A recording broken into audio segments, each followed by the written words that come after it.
today who will speak momentarily. But first, I would like to be... Hey, tea sippers. Lord, this lady, these people, y'all president, he has been confirmed.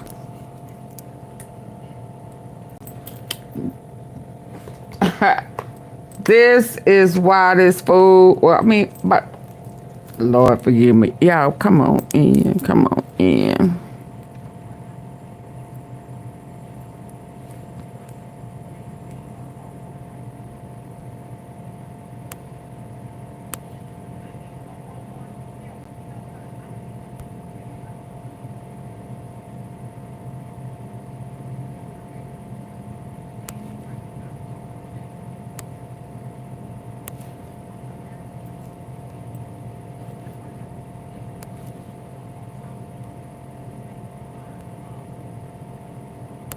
He has been confirmed. But we already knew that, didn't we, tea sippers?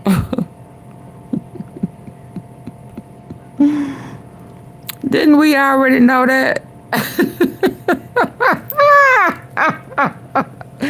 I mean, we already knew that, right? We already knew that, baby. Oh, yes, indeed. We already knew that old dump the Trump was in them. How many times I got to say he 174? He in the dough.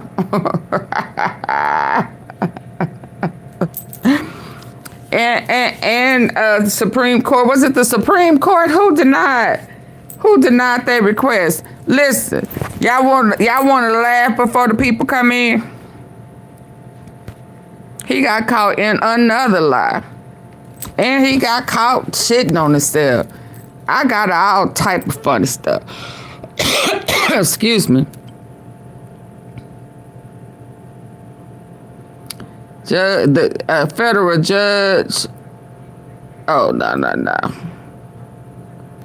Y'all, come on in. Y'all want to laugh real quick? Book, and you said, I think last night in Iowa, some people are surprised that you say that.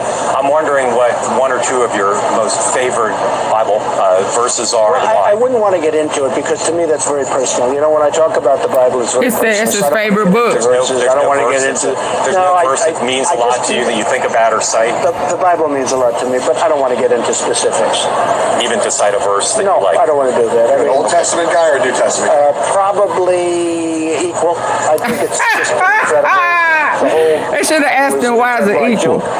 Very much so. They always hold up the art of the deal. I say my second favorite book of all time. But I just think the Bible is just something very special. You mentioned the Bible. You've been talking about how it's your favorite book, and you said, I think last night in Iowa, some people are surprised that you say that.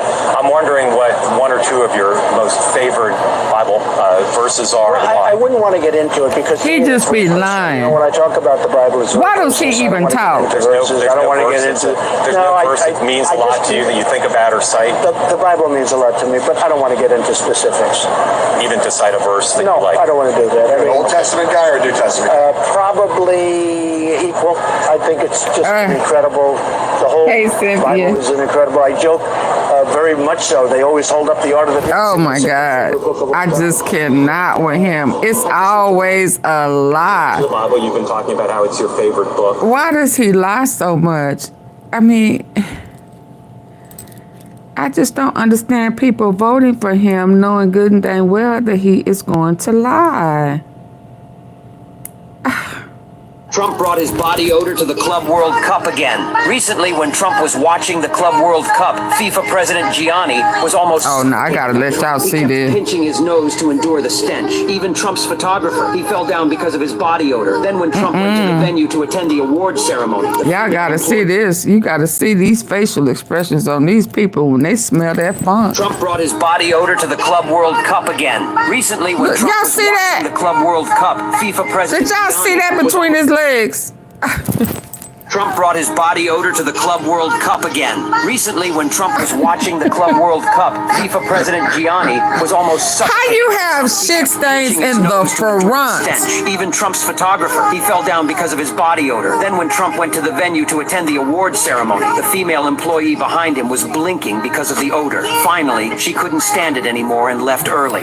According to relevant sources, he ate durian pizza before the event, and this happened more than once. When Trump went to Texas before, a fly kept circling around him. He stretched out his hand many times to drive it away. Some people speculated that Trump's odor attracted the fly. At the same time, the governor of Texas was so suffocated that he could only clench his fists to endure it. In the previous Independence Day event, Melania was a poor victim. She knew the terrible odor of Trump, so she kept her distance. But Trump patted her on the back and warned her. Melania could only smile awkwardly. Trump then wanted to hug Melania, but she kept resisting him with her hands. Do you think Trump has body odor? Trump brought his body odor to the Club World Cup again. What is that in the front? How you got shit leaks in the front? Gianni was almost suffocated by Trump. He kept pinching his nose to endure the stench. Even Trump's photographer, he fell down because of his body odor. Then when Trump went to the venue to attend the awards ceremony, the female employee behind him was blinking because of the odor. Finally, she couldn't stand it. He has no idea about it. According to relevant Just be sources, lying. durian pizza before the event, and this happened more than once. When Trump went to Texas before, a fly kept circling around him. He stretched out his hand many times to drive it away. Some people speculated that Trump's odor attracted the fly. At the same time, the governor of Texas was so suffocated he could only clench his fists to endure it. In the previous Independence Day event, Melania was a poor victim. She knew the terrible odor of Trump, so she kept her distance. But Trump patted her on the back and warned her. You don't get your funky ass hand off me. Trump then wanted to hug Melania, but she kept resisting him with her hands. Do you think Trump has body odor? Trump brought his body odor to the Club World Cup again. How you have shit stains in the front? Where they do that at? Where they do that at?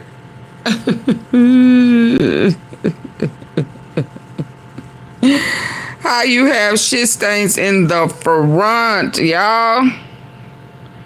Huh?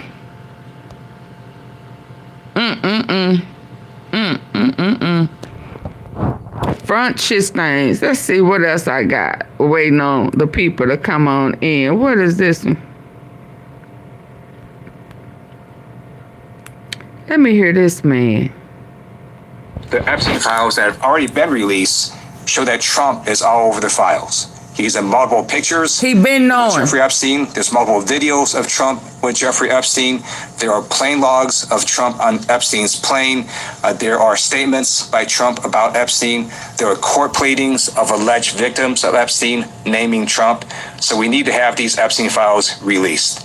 The Epstein files that have already been released. They already been released. Trump is all over the files. He's in multiple pictures with Jeffrey Epstein. There's multiple videos of Trump with Jeffrey Epstein. There are plane logs of Trump on Epstein's plane. There are statements by Trump about Epstein. There are court pleadings of alleged victims of Epstein naming Trump. So we need to have these Epstein files released. The Epstein files that have already They already know. Show that They already know he all over the place. They already know, people. Good people. Good people of the truth. Ivana Trump was like her best friend. Who, Ivana? Yeah, with Ivana, then, yeah. Ivana? You know, she'd be there. That was creepy. So at the time, Ivana had this, she was doing QVC, selling jewelry, right? Ivana? I mean, on TV. She was like a QVC queen. And it's Donald Trump. And Donald Trump was always hanging out with Epstein, and Ivana was always hanging out with Ghislaine. Right. And Ivana would say, we're going to go pick up Ivana, or Ivana's going to come. And we'd ride in the car with her. And I remember one occasion where Ghislaine's like, I have to get out right now. Ivana was her best friend. Got a number from a child, and in a uniform. Yeah. And everybody knew what they were doing. Everybody who surrounded them knew exactly what they were doing. And how often, did you go for rides often with her and Ivana? Yes. And would she pick up a victim girls all the time? Yes. she didn't bring them in the car. She would get their phone numbers. Right. She would drive by schools. Right. So as they got out. So would she? And what's Ivana doing at this point? What are sitting in the car. And I'll never forget because one day I was really weirded out by what had happened. I was really weirded out. So I'm sorry, my phone's beeping in. Just give it a second. But anyway, I got to go in a second. But I just wanted to tell you, I was weirded out when they were driving. So Ivana is in the files. Gave me one of those cheap bracelets Ivana was selling on QVC and said, Ivana wants you to have this. And I threw it in the garbage. Ivana Trump was like her best friend. And with Ivana. Yeah, with Ivana, then, I described that, she... Ivana Trump was her best friend. Ivana had this, she was doing QVC, selling jewelry, right, online. I mean, on TV. She was like a QVC queen. And Donald Trump. And Donald Trump was always hanging out with Epstein, and Ivana was always hanging out with Ghislaine. Right. And Ivana would say, we're going to go pick up Ivana, or Ivana's going to come. And we'd ride in the car with her. And I remember one occasion where Ghislaine's like, I have to get out right now. And she went and got a number from a child, and I saw in a uniform. Yeah. And everybody knew what they were doing. Everybody who surrounded them knew exactly what they were doing. And how often, did you go for rides often with her and Ivana? Yes. And would she pick up girls all the time? Yes. She didn't bring them in the car. She would get their phone numbers. Right. She would drive by schools. Right. So as they got out.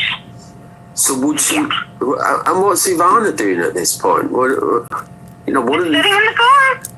And I'll never forget because one day I was really weirded out by what had happened. I was really weirded out.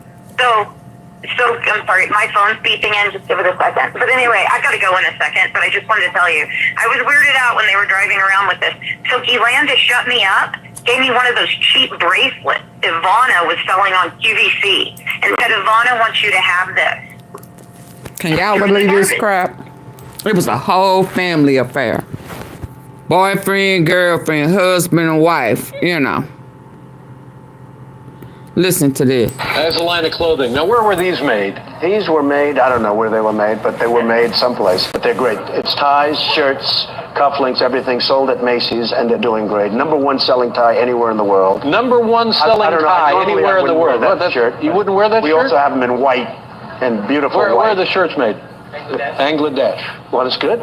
Okay. We employ people in Bangladesh. Ties? Where are the ties made? They have to work These are beautiful ties. They are great ties. The ties are made in where? China? Ties are made in China.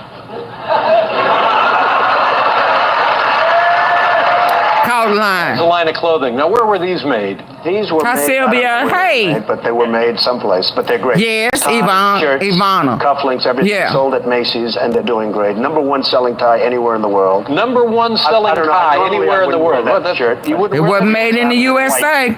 And beautiful Where white. are the shirts made? Bangladesh. Well, it's good.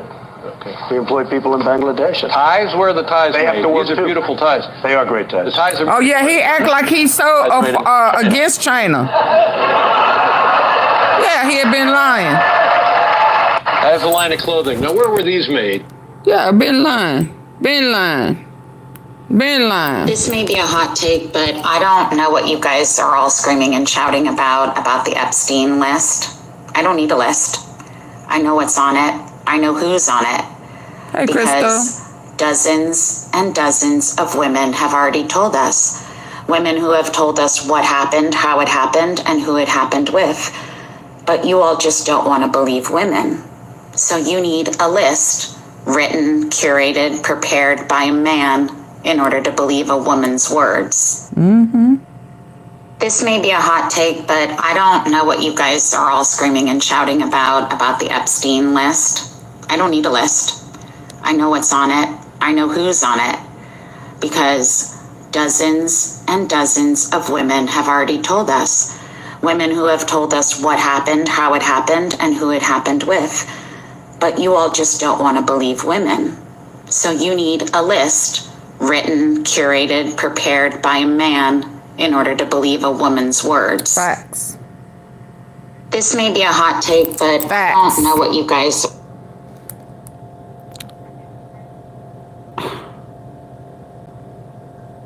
Oh, I got some good stuff for y'all. Copy, but I'm told not to reveal it. I got a copy.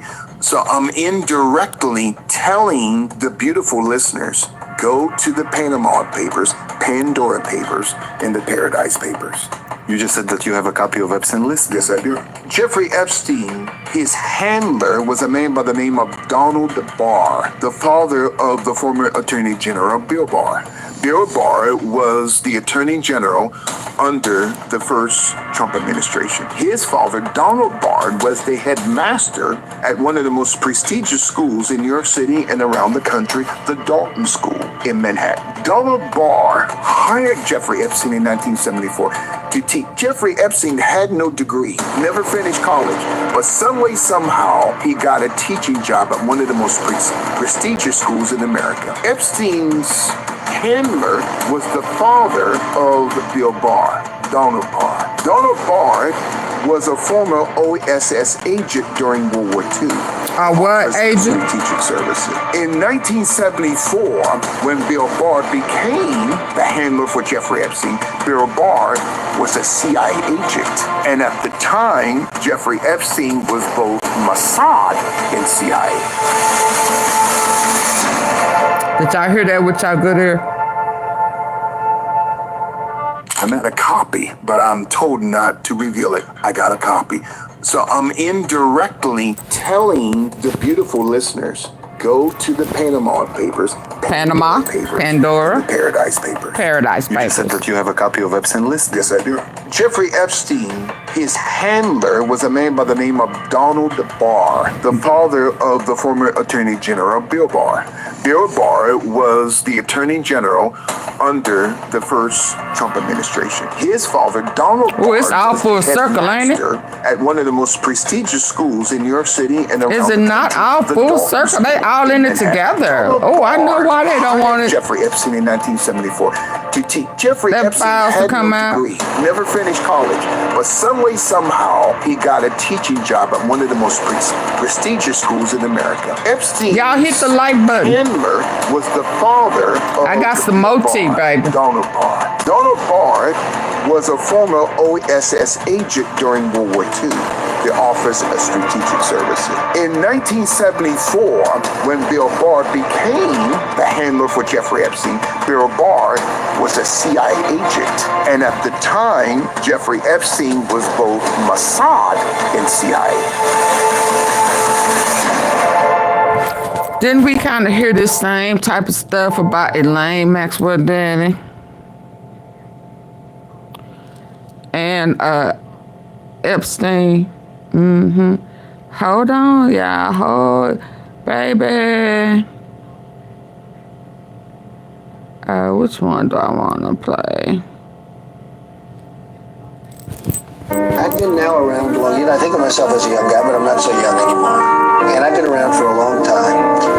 And it just seems that the economy does better under the Democrats than the Republicans. Now, it shouldn't be that. It get what? I've been now around long. It does what? But I'm not so young anymore. And I've been around for a long time. And it just seems that the economy does better under the Democrats than the Republicans. Now, it shouldn't be that way. Did y'all hear that? I've been now around long. I think of myself as a young guy, but I'm not so young anymore. And I've been around for a long time. And it just seems that the economy does better under the Democrats than the Republicans. Now, it shouldn't be that way. I've been now around long. I think of myself as a young guy, but I'm not so young anymore. And I've been around for a long time. And it just seems that the economy does better under the Democrats than the Republicans. Now, it shouldn't be that way. I've been now around long. I think of myself as a young guy, but I'm not so young anymore. Can y'all believe that? I've been around for a long time. And it just seems that the economy does better under the Democrats than the Republicans. Now, it shouldn't be that way. One more time for the one time. Long. I think of myself as a young guy, but I'm not so young anymore. And I've been around for a long time. And it just seems that the economy does better under the the Democrats than the Republicans. Now, it shouldn't be that way. I've been now around long. I think of myself. I just can't get enough of that. Anymore. And I've been around for a long time. And it just seems that the economy does better under the Democrats than the Republicans. Now, it shouldn't be that way. I've been now around long. I think of myself as a young guy. This was a 2004 interview with CNN. And it just seems that the economy does better under the Democrats than the Republicans. Now, it shouldn't be that way. So you know. He said it shouldn't be that way. I got another one. I think today that a well-educated black person, male or female, has a tremendous advantage over a well-educated white person. And I felt that for a long time. And I hope that anybody in the audience that's black and is watching can hear me say this. And I'm talking now as a person that employs thousands and thousands of people. A well-educated black has a tremendous advantage over a well-educated white in terms of the job market. And I think sometimes a black may think that they don't really have the advantage or this or that, but in actuality, today, currently, it's a great. I've said on occasion, even about myself, if I was starting off today, I would love to be a well-educated black because I really believe they do have an actual. He would like to be a well-educated black. That a Can y'all believe that? Person, but he attacking Barack Obama today. Has a tremendous advantage over a well-educated white person. And I felt that for a long time. And I hope that anybody in the audience that's black and is watching can hear me say this. Can y'all hear him, black people? A person that employs thousands and thousands of people. A well-educated black has a tremendous advantage over a well-educated white. Leave it to AunTeaFee to find it, huh? Sometimes a black may think that they don't really have the advantage or this or that, but in actuality, today, currently, it's a great. He wanted to be black, so that's why you have a problem with Obama. I would love to be a well-educated. You want to be Obama. They do have an actual advantage today. Ow! I think today that a well-educated black person, male or female, has a tremendous advantage over a well-educated white person. And I felt that for a long time. And I hope that anybody in the audience that's black and is watching can hear me say this. And I'm talking now as a person that employs thousands and thousands of people. A well-educated black has a tremendous advantage over a well-educated white in terms of the job market. And I think sometimes a black may think that they don't really have the advantage or this or that, but in actuality, today, currently, it's a great. I've said on occasion, even about myself, if I was starting off today, I would love to be a well-educated black because I really believe they do have an actual advantage today. I think today, baby, a well-educated. That was 1989 interview with Bryant Gumbel. Donald Trump stated a well-educated black has a tremendous advantage over a well-educated white in terms of the job market, and he would have rather be black.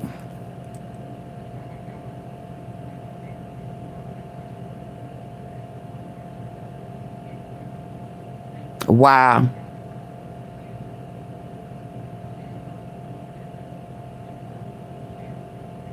Wow.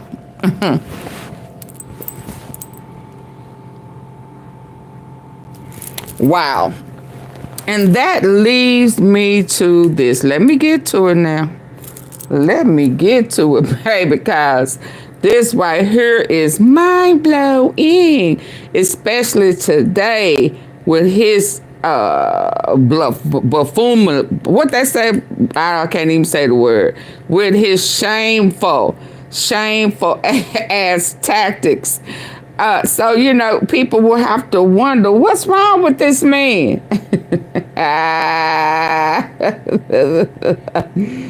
What is his issue with Barack Obama, huh? Hi, Samantha. Baby, it's mind-blowing. It sure is. But hold my mute. Hold my mule. Let me get to some juicy stuff. Because, you know, they laughing in his face today. We going to talk about that Whitehouse thing today. And I don't know. I just don't know if I could just sit outright be lying to folks. I mean, they already mad at you because you's a liar and the truth ain't in you. And so, because you can, and yes, he is in the files. Yes, we got new pictures of him. Judge denies the DOJ request to release Epstein grand jury. Yeah, they didn't need that. Hell, they got it. He done already been told he all over the place, but hold on. Hold on. Let me get to it, baby. Let me get to it. Why you lying on Barack Obama? Why you a hater? Why everything that come out your mouth is about him? And you already know your name is all over the file. You chose him as your best friend. Your wife, his girlfriend, y'all, they hanging out. Y'all one big happy family. Yeah, where she go, they follow behind. Is this one it? Hold on. I've been sitting on all this good old tea all day. Y'all hit the like button. Come on. Why I find I got so much good tea. Yeah, we gonna listen to They don't believe how we gonna listen. this is. If you're still using a plastic or wooden cutting board, you need to hear this. That he is. And y'all, when y'all get my commercials, please, hi Lisa, allow it to play for at least 10 seconds. Once it start, yeah, you have to let it play past the skip. You know, you ain't gonna hit the like button. Hell, at least let me get paid from YouTube. You know what I mean? Toxic this is. If you're still using a plastic or wooden cutting board, you need to hear this. I never is former U.S. attorney, former senior. Y'all hear this? Now, again, we just heard him say he want to be black back in the day. I want to bring in Peter Baker, chief White House correspondent for the New York Times and MSNBC political analyst. Chuck Rosenberg is former U.S. attorney, former senior FBI official, and an MSNBC legal analyst. With me here in studio, former Washington Post national columnist Philip Bump, and Michael Hardaway is former communications director and spokesman for House Minority Leader Hakeem Jeffries. Okay, let's start with the law, Chuck. Gabbard says the information she's put out amounts to, and these are her words, new evidence of the most egregious weaponization and politicization of intelligence in American history. Is that what you see? Oh, good for her, Chris. I mean, waving a document in front of a television camera doesn't make it authentic or valid or truthful or accurate. And this may sound incredibly quaint, but if you actually want to charge someone with a crime, try them and convict them, you need this pesky little thing called evidence. And evidence under the federal rules would have to be reliable, relevant, and admissible. So my way of thinking, a House committee report, whether authored by Democrats or Republicans, don't meet any of those standards, and I would discount it entirely. So, Philip, this is something the president has been promising for years, that pesky thing called evidence. And I want to play some of what we've heard over the years. Take a listen. The concept of Russia with respect to us is a total phony story. Meaning the Trump campaign. Of course it's a total phony story. We have to find out what happened. I'd love to find out what happened. You don't think it's I can tell you one thing. It had nothing to do with us. Looks like a very serious event, but we'll find out. When they look at the documents, I think people are going to see a lot of bad things happen. There's tremendous evidence right now as to how unfairly treated I was. President Obama and Biden spied on my campaign. It's never happened in history. They are trying to steal the election, just like they did it last time with spying, and we caught them, and that included President Obama. Again, none of the investigations ever showed anything that They're would laughing support in his anything face. he just said there. So why, after all these years, after all these investigations, are we back at the same point with the president promising Are y'all something listening that he with has y'all never good been ear? able to deliver? I'd say there's three reasons. The first is that his base has been inculcated in this idea that Barack Obama is just the worst political actor there's ever been, stoked by Donald Trump, and are eager to see vengeance enacted upon Obama and his allies. The second reason is that Trump himself feels very slighted by this. He's been angry about this for a long time. You know, the 2016 election, he got mad about Russia. 2020 election, he got mad about the fact that he lost. He, as president now, he's trying to use his power to try and get back at everyone who he thinks caused those things. But the third reason is Jeffrey Epstein, right? The reason this is happening now is always going to happen. Like, let's be clear. You saw it right there. He's very mad about this, so this is going to happen. The reason it's happening now is because he wants people not to pay attention to Jeffrey Epstein. He said so explicitly, both yesterday at the White House and speaking to legislators. Peter, you've covered both President Trump and President Obama. As the statement from the Obama office noted, they typically don't respond to what they call constant nonsense coming from the White House, but they did this time. Why this? Why this time?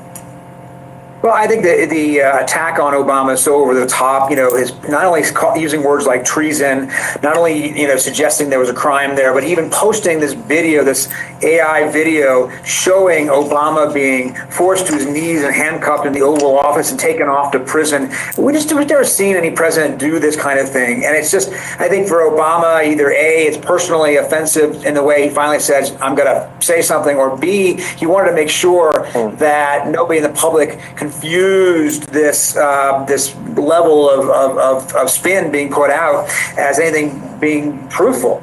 So he wanted to make sure the record didn't stand uncontested. Again, and to Philip's point, I mean, go after Obama in part because Obama still remains, according to polls, the most popular politician in the country. So Trump is still jealous of Obama. He still has tried to match up to Obama's Did he say jealous? Obama in part because Obama still remains, according to polls, the most popular politician in the country. Trump is still jealous of Obama. He still has tried to match up to Obama's stature in the country. Never has been able to. Never come anywhere near Obama's popularity. Remains he want to match up politician in the country. Trump is still jealous of Obama. He still has tried to match up to Obama's stature in the country. Never has been able to. Say he want to be Obama.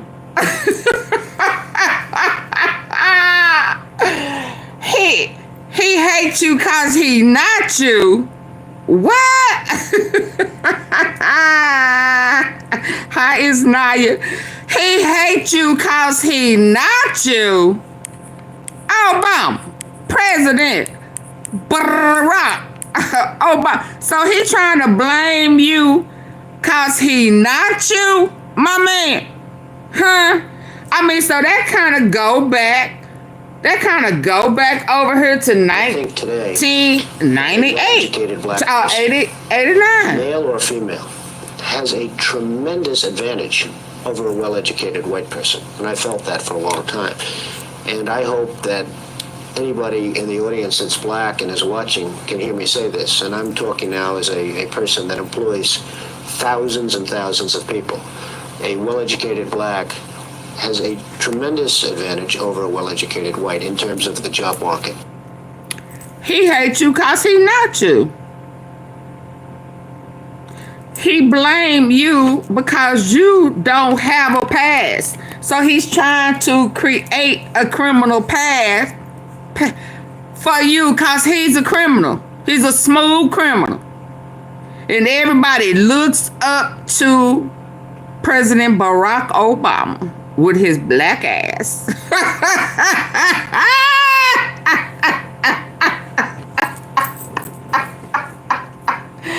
And AunTeaFee, with her good ear, good eye having ass, she gonna find it where I said it 18 years ago, that on the cool, you had more admiration, more respect for blacks, well-educated, than yourself. Huh? KK woman, huh? Yeah, say it loud and say it proud. Because AunTeaFee caught you slipping.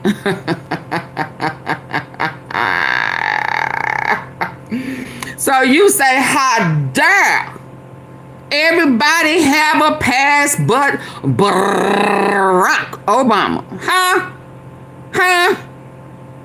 He did it by the book. And then they caught me saying, that the economy I've been now around long. I think of myself was better with Democrats than Republicans. And I've been around for a long time. And it just seems that the economy does better under the Democrats than the Republicans. Now it should. So you're not even for a good economy, where you done sit up there and say that this is the best the economy done been since,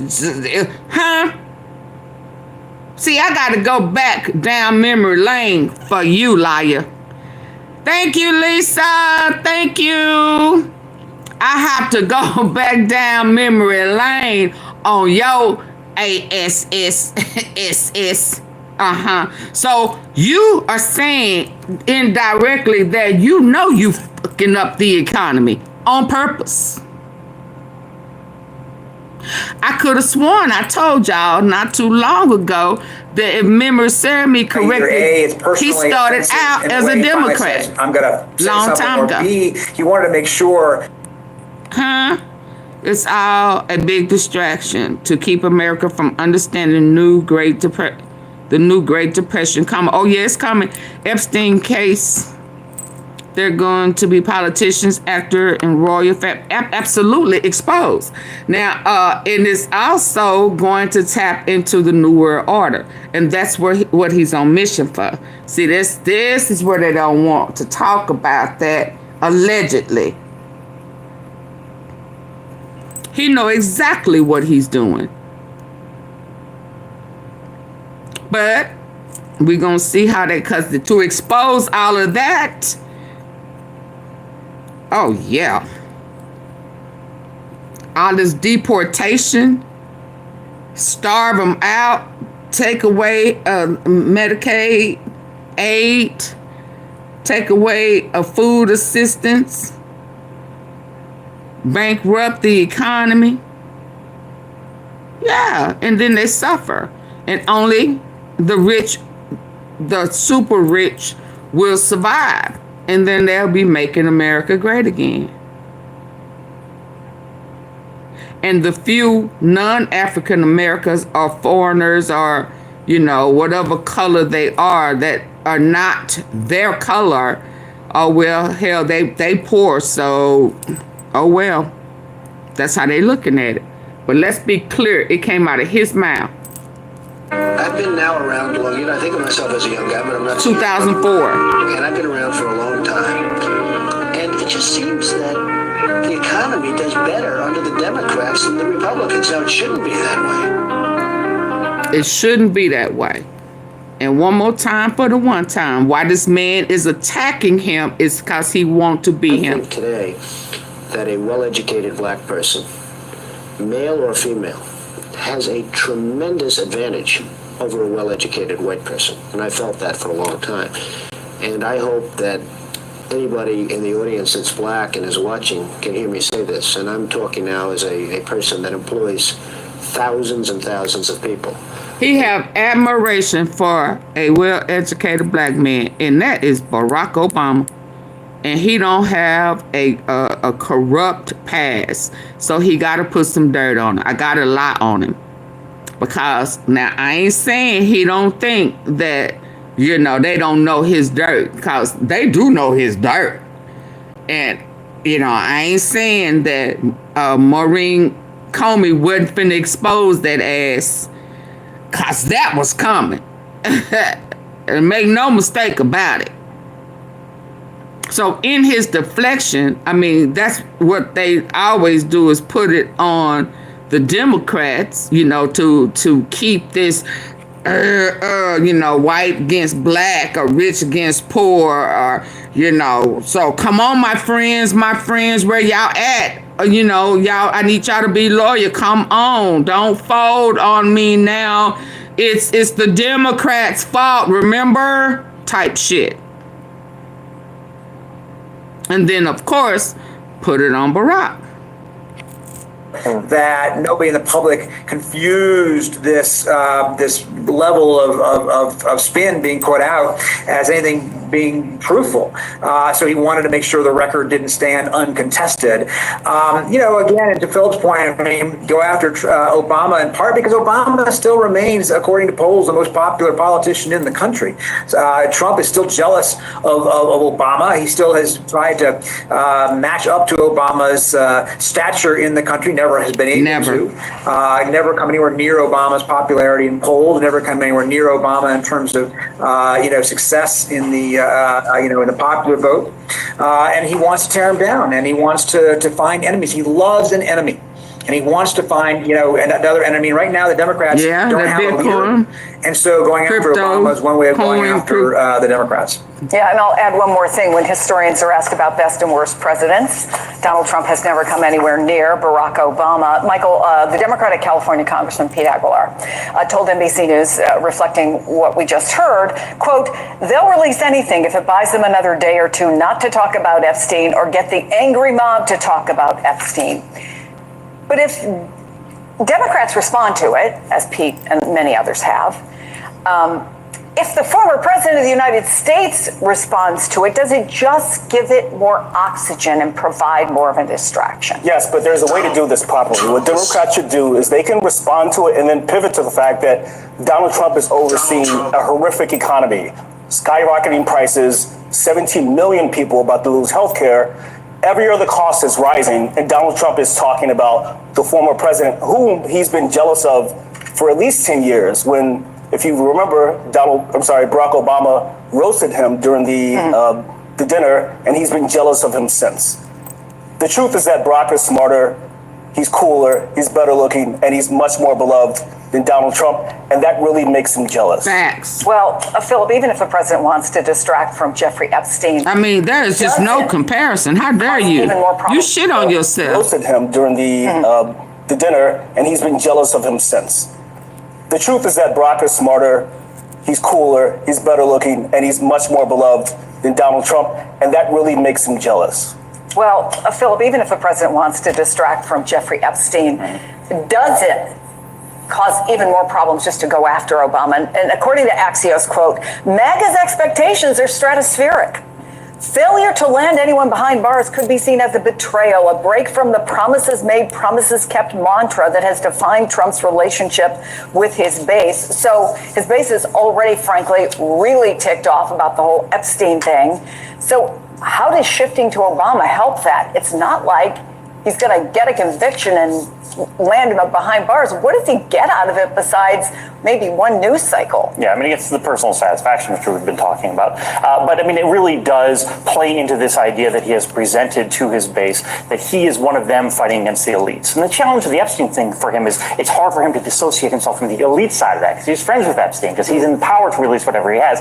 On this, though, he can come back to the side where he feels comfortable, where his base wants him, which is we're punching at all the enemies of real Americans, and that includes Barack Obama and so on and so forth. So, yes, this is not going to end up with Barack Obama probably facing trial for God's sake. I mean, you know, who knows what happens with the Justice Department. And we're in really toxic territory. I think it's important to note that as well. Nothing's going to happen legally for Barack Obama here, but Donald Trump is going to just say that, well, it's because of someone else. It's someone else's fault, as he always does, as he's done for each of the 4 investigations that you pointed out. You know, like his special counsel he pointed, found nothing. And they all just move past it because it's always someone else's fault. It's not Trump's fault. And I think that's the play. So, Chuck, this criminal referral that Tulsi Gabbard has made to the Justice Department, is it more of a political exercise than a legal one? Oh, absolutely. It doesn't really carry any legal weight. It doesn't bind the Department of Justice to do anything. Frankly, Chris, when you walk out of the studio wasting this people afternoon, time. you can make a criminal referral on me if you so choose, and it would have about as much meaning as the one that Tulsi Gabbard made. The Department of Justice when acting normally, to Philip's point. And I've worked under Republican and Democratic presidents, and Republican and Democratic attorneys general would look at the referral, but they would make their own independent assessment, their own independent judgment of the evidence. Again, there is that pesky word. In order to charge somebody, you need a reasonable probability of conviction. In order to have a reasonable probability of conviction, you need valid and admissible evidence. And so referrals don't really mean anything, and I wouldn't give it all that much sustenance. Michael, we heard Trump heap praise on Gabbard for her work last night, but only after those previous reports, frankly, that questioned her future in the administration. Listen to this.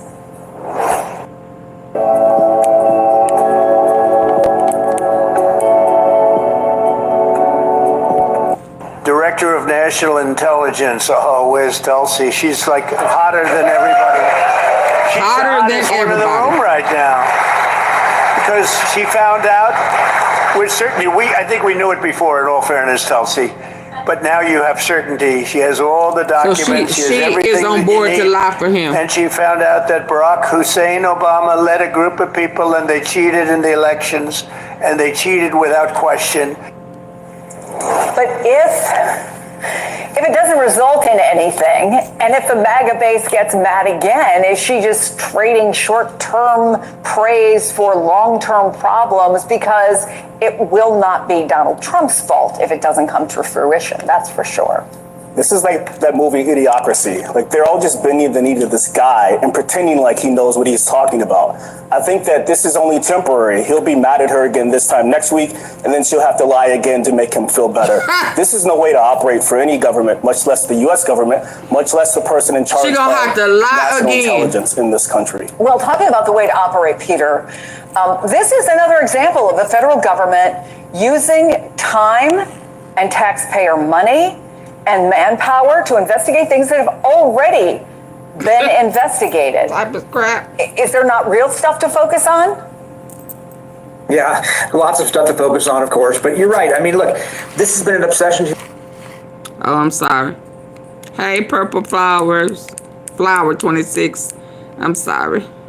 Is for a long time. And if there had been any there, presumably they would have found it in the 4 years they had after Obama left office, and they didn't. There were critiques of how the investigation was handled in terms of using the Steele dossier in some warrants for the FISA court and so forth. Those were addressed and certainly of concern to a lot of people. But the broader conspiracy that Trump is alleging here has never had any foundation. Remember, Trump has been predicating his political career since the beginning on spreading lies about Barack Obama. This is not new. He started on the national stage in a way by saying that Barack Obama was not born in the United States when he knew that wasn't true. He said he sent investigators to Hawaii to find it out, which he never did.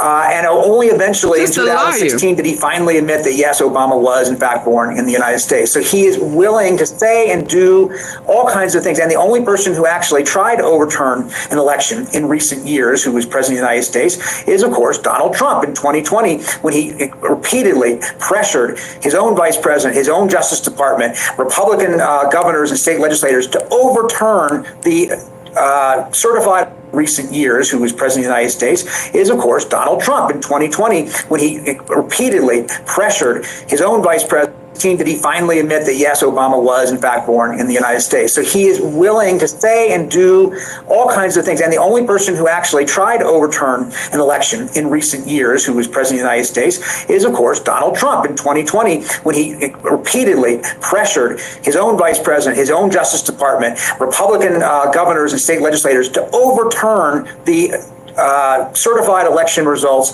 that had been they'd gone against him. Nobody else has ever been, has done that. But what he's trying to do here is by clouding the water, saying, well, they tried to cheat, therefore people don't assume that he tried to cheat, or they can take their pick and say, well, our cheaters are better than their cheaters or whatever. But in fact, only one president in recent history has tried to overturn an election, no matter what he says. Isn't that crazy? He just as crazy as he want to be. Something's in the water. Let's go. Pursuing Rupert Murdoch. Rupert Murdoch says, bring it on.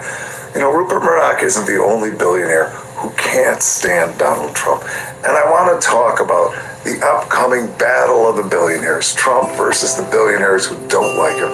And what I think that means for the next 3 years, there's a whole group of billionaires, Elon Musk, Silicon Valley types, Rupert Murdoch, who can't stand Donald Trump, think that he's beneath them, but thought that they could use him to get what they wanted. And what do they want? Lower taxes, less regulation, and more money for them. They wanted a bigger piece of the pie, less of a pie for us. You know why? Because they hate us. They want us to suffer. They really are that greedy and awful. And they got what they wanted inside of 6 months.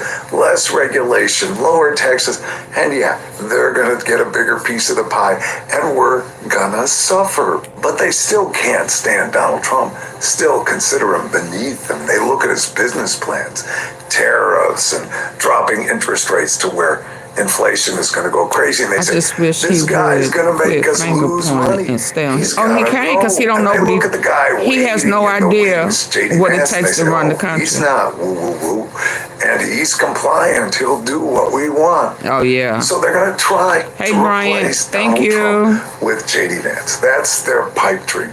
Will they succeed? I don't know, but they're going to try any way they can. Elon Musk, form a third party. Rupert Murdoch, go after Trump with these Epstein files.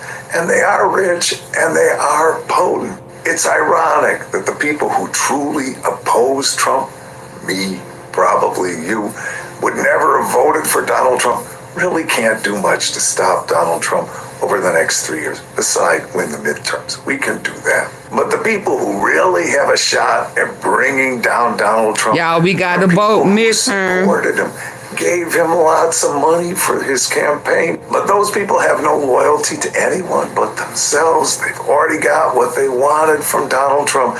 Now they want to push him out of the way because they want to make more and more money. Their greed has no bounds. Donald Trump is suing Rupert greed Murdoch. has no bounds. Hold on. Rupert Murdoch isn't the only billionaire who can't stand Donald Trump. And I want to talk about the upcoming battle of the billionaires, Trump versus the billionaires who don't like him, and what I think that means for the next 3 years. From the White House to the families of the victims in the brutal murder case in Idaho, who were sharing their heart-wrenching stories about their loved ones before the court today, and addressing the evil killer who took 4 precious souls. Shut up! I can't listen to that. You don't care nothing about the victims. At the hands of where such your a president was a predator. Killer. Shut up. Our nation grieves with you, and we will never forget the precious Oh, my bad. souls who were lost in this. All Americans, massively. Thanks to President Trump, these countries around the world are agreeing to open their markets to American-made products and goods for the first time, accounting for all job gains since 2021. The president has also rebuilt our military ceasefire between India and Pakistan, as well as brokering a historic agreement between Rwanda and the Democratic Republic of Congo. The president has already received 3 different Nobel Peace Prize nominations for his peacemaking efforts. Again, all of this progress, all of these accomplishments have occurred in just 6 months. We are truly just getting started, and we look forward to working with all of you for the next 3.5 years. On another matter, over the past few days, Director of National Intelligence Tulsi Gabbard has unveiled shocking new evidence that former President Barack Obama and top aides in the Obama administration conspired to subvert President Trump's hold on before I forget, because while she lying, let me let her get her lies together. Child. I ain't gonna play with y'all. Did y'all miss where he boo-booed on himself? Trump brought his body odor to the Club World Cup again. Recently, when Trump was watching the Club World Cup, FIFA President Gianni was almost suffocated by Trump. How you boo-boo in the front? Even Trump's photographer, he fell down because of his body odor. Then when Trump went to the venue to attend the awards ceremony, the female employee behind him was blinking because of the odor. Finally, she couldn't stand it anymore and left early. According to relevant sources, he ate durian pizza before the event, and this happened more than once. When Trump went to Texas before, a A fly kept circling around him. He stretched out his hand many times to drive it away. Some people speculated that Trump's odor attracted the fly. At the same time, the governor of Texas was so suffocated that he could only clench his fists to endure it. In the previous Independence Day event, Melania was a poor victim. She knew the terrible odor of Trump. So if she you kept don't distance, sit your funky ass down, how you shit in the front? Awkwardly. Trump then wanted to hug Melania, but she kept resisting him with her hands. Do you think Trump has body odor? Trump brought his body odor to the Club World Cup again. Recently, when how you shit in the front? Stop messing with them. Gather around. Breaking Trump news. And a K-File exclusive. Looky. CNN exclusive. Pictures of Jeffrey Epstein uncovered at Donald Trump's wedding. Yep. Also, pictures of them together at an we event seen that one earlier that year. But we haven't seen them at the wedding. Video of them in 1999 at a Victoria's Secret fashion show. You gotta see this.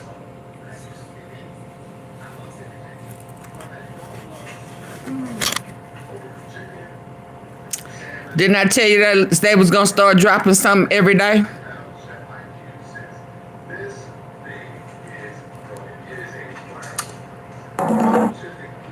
What's Donald Trump gonna say? Wasn't me. Wasn't there. Oh yeah, CNN got him. Didn't really know him. Jeffrey who? Jeffrey Epstein? My wedding? What are you talking about? Victoria? What is Victoria's Secret? I have no idea what you're talking about. That's his MO. Huh. Wasn't him. This is nuts. They laughing in his face. Around breaking Trump news. Hold on. And a K-File exclusive. Looky. New pictures. I saw it.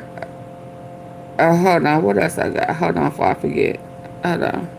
You say Donald Trump said? Well, in 2016, Donald Trump said that he would release his taxes. Did he? No, he lied. In 2016, Donald Trump said he would build a wall with Mexico and Mexico would pay for it. Did he do it? No, he lied. During his term, he promised a health care bill. Did he do it? No, he lied. During his first term, he promised an infrastructure bill. Did he do it? No, he lied. He said he didn't have anything to do with Stormy Daniels, and it was proven that he had an affair with her and paid to cover it up. He lied. In 2014, Russia invaded Ukraine and Crimea. Trump was president during the war. Did he stop the war then? No, not only that, but he was impeached for illegally stopping congressional aid that would have helped Ukraine fight the war. So no, he was not going to stop the war in one day, and we knew that because it was proven. You say you wanted him to cut the deficit. Donald Trump in his first term ballooned the deficit more than anybody in modern American history. So no, he was not going to do that. You say Donald Trump, well, at least he's being good on immigration. Legally, Joe Biden deported 4 million people. Donald Trump, 1.7 million his term. Joe Biden was much tougher on immigration than Donald Trump. So no, he's not even better on immigration. And now let's talk about this Epstein list. You lying to me? Donald Trump said that he would release the Epstein list. You lying to me?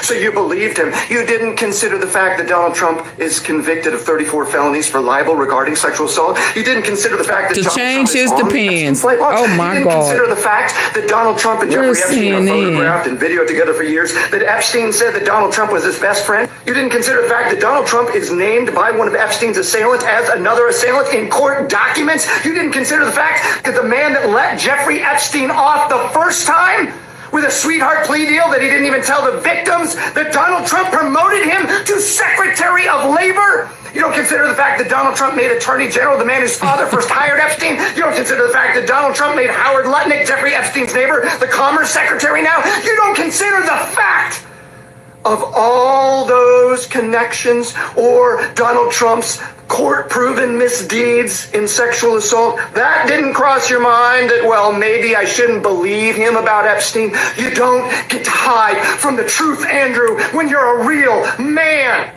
Donald Trump lied for 8 years. We have the receipts. It was proven, and we were all telling you. So no, it's not true that you didn't know what Donald Trump would do. We told you exactly what he'd do because he did it. You chose. You chose. You chose. What is happening right now? Because you wanted to feel tough and masculine. You didn't care what other people think of Donald Trump. He wanted to feel what? For 8 years, we have the receipts. It was proven, and we were all telling you. So no, it's not true that you didn't know what Donald Trump would do. We told you exactly what he'd do because he did it. You chose. You chose, big man. Big man. What is happening right now? Because you wanted to feel tough and masculine, that you don't have to care what other people think, and Donald Trump, I just do whatever he says. You're a goddamn fool, Andrew.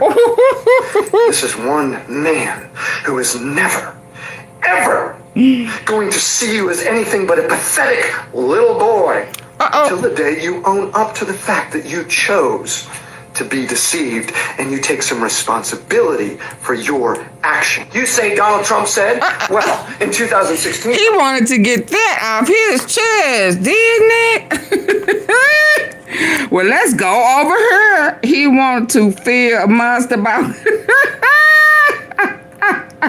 You've got to be kidding me. You got to be kidding. President Trump's reaction response when he spoke with CNN and was asked about these newly uncovered photos and video. You got to be kidding me. Look at his past ties to Jeffrey Epstein. He found out that they was coming. Reaction response when he spoke with CNN and was asked about these newly uncovered photos and video, offering a new look at his past ties to Jeffrey Epstein.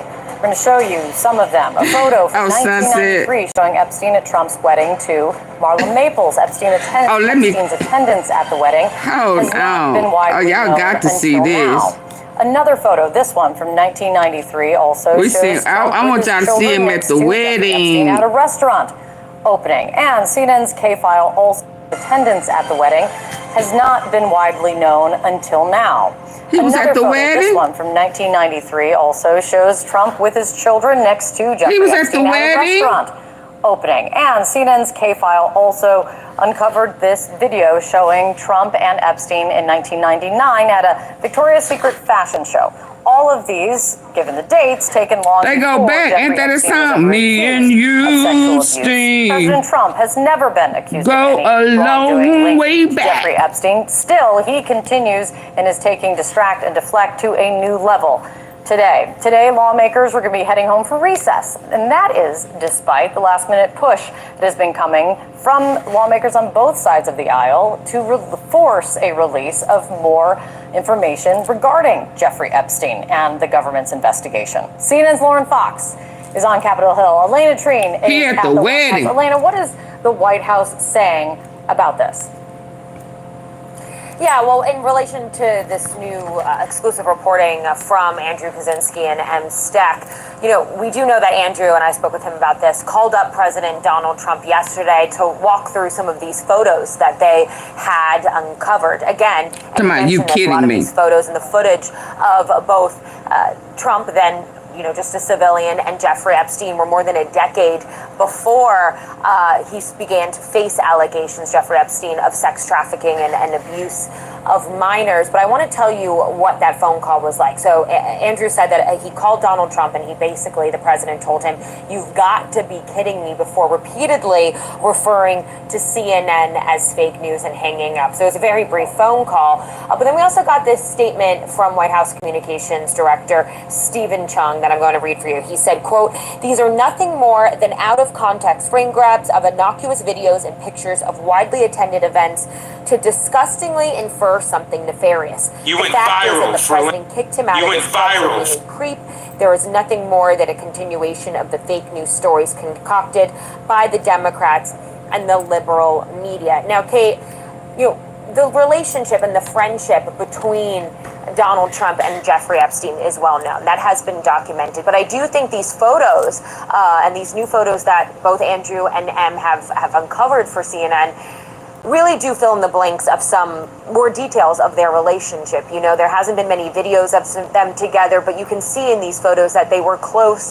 They were at that fashion show in 1993 where you could see, 1999, a Victoria's Secret fashion show. You can see them huddled together, chatting. They were also leaning over and talking to each other while they were seated for the show. Melania Trump, now of course the First Lady, was also there. And I think the reason that these are so important is because so many questions right now are about why the Trump administration is not doing what many of officials who are in the highest levels of the government here in this White House had been saying before they even took office, which was, that they believed the Epstein files needed to be published, that there was more to be uncovered. And so many people are questioning now why that isn't happening and really criticizing the administration's handling of this. And even some of the president's fiercest supporters, people like Laura Loomer, who I talked to yesterday, they're saying that the actions that both this administration and specifically the Justice Department are taking to kind of, try and quell some of the dissatisfaction over their handling of it isn't enough. So this isn't going away. We'll see whether or not we hear more from the president and the White House on this today. Kate. Absolutely, Elena. Now, let me bring in Lauren Fox on this now, because the drumbeat is really coming from Capitol Hill. The demand for more information from lawmakers on both sides of the aisle, and a growing number of Republicans saying that more needs to be released and known. But where do things stand with that, given that the House Speaker said nothing until September? What are you hearing today? Yeah, Kate, and the drumbeat is really also coming from the constituents. Oh, so they done took the wedding picture out. Phone calls and messages that they are getting from Republican voters who feel like they want more information. I think a lot of Republicans are feeling that pressure, and they're feeling caught in between Donald Trump, who they're very loyal to, and the fact that their voters expect more. There were several really key developments yesterday. The House Oversight Committee Chairman James Comer said that he does plan to subpoena Ghislaine Maxwell for a deposition in the next several days. He says that it may take time to play out and negotiate exactly how that deposition will unfold, but he laid out that he plans to go to the federal prison and interview her, and then at some point thereafter release the public transcript. But that does not mean that Republicans don't want further information being released from the Justice Department. Here's what Comer said about what he thinks the Justice Department should do, given the fact that so many Republicans are clamoring for more information. Red today not on. Let me go back and look. Let me go look. House Oversight Committee Chairman James Comer said that he I think a lot of Republicans are feeling that pressure, and they're feeling caught in between Donald Trump, who they're very loyal to, and the fact that they're voting. Several really key developments yesterday. The House Oversight Committee Chairman James Comer said that he does plan to subpoena Ghislaine Maxwell for a deposition in the next several days. He says that it may take time to play out and negotiate exactly how that deposition will unfold, but he laid out that he plans to go to the federal prison and interview her, and then at some point thereafter release the public transcript. But that does not mean that Republicans don't want further information being released from the Justice Department. Here's what Comer said about what he thinks the Justice Department should do, given the fact that so many Republicans are clamoring for more information. Well, I think Congress wants them to release what they have. There's no question. That's no secret. You all have been. The orange man peel. The peel. overwhelming majority of Republicans in Congress want to see the administration release the Epstein files. That's what we hear back home from our constituents, and I think that message has been relayed. There may be reasons because of protecting, people in further investigations. I understand why it would be difficult to release it. Now, Speaker Johnson tried to implore his members to give the White House, give Donald Trump, give the Justice Department more time instead of just continuing to put this pressure on them. Lawmakers are set to leave from the House of Representatives for a month-long recess starting today, in part because the House Rules Committee was completely stymied from moving forward with further business because of this issue just getting in the way of the House's ability to do additional work. So that just gives you a sense right now that this is not going away on Capitol Hill. We'll see what happens in a month's time when they return in September. Lauren, thank you so much. Let's see what you hear on the Hill today. Elena Trina at the White House. Much more to come from there as well. John? All right, with us now, Spectrum News political anchor and host of the Big Deal podcast, Errol Lewis, and CNN political analyst and Washington bureau chief of the paper of record, the Boston Globe, Jackie Kucinich, is here. Thank you both. Errol, you're from New York. You grew up in this city at the time when Jeffrey Epstein and Donald Trump, we are now seeing, What would you say to somebody that hasn't tried therapy before? Just ask yourself if what you're doing in your life right now is working. If you have Y'all, please let my commercials play for about 4 or 5 seconds before you hit skip. Criminal allegations of Jeffrey Epstein first surfaced. Please. But when you see these photos unearthed by the K file of this apparently very friendly relationship between the two men, what's your takeaway? Well, look, the reality is that among the ultra wealthy, the celebrity class and culture in New York City, especially in the 1990s, it's sort of a small town in the big city. Everybody was at everybody else's parties. Everybody knew where to find them. There were lots of pictures taken. There were lots of photos. The thing that's so poisonous about conspiracy theories as a form of disinformation is that it's a closed loop and you can never get out of it. If there's a photo or footage, people seen together, you say, oh, there's clearly some connection. If there's no photo. Hey, Mysterious. Oh, thank you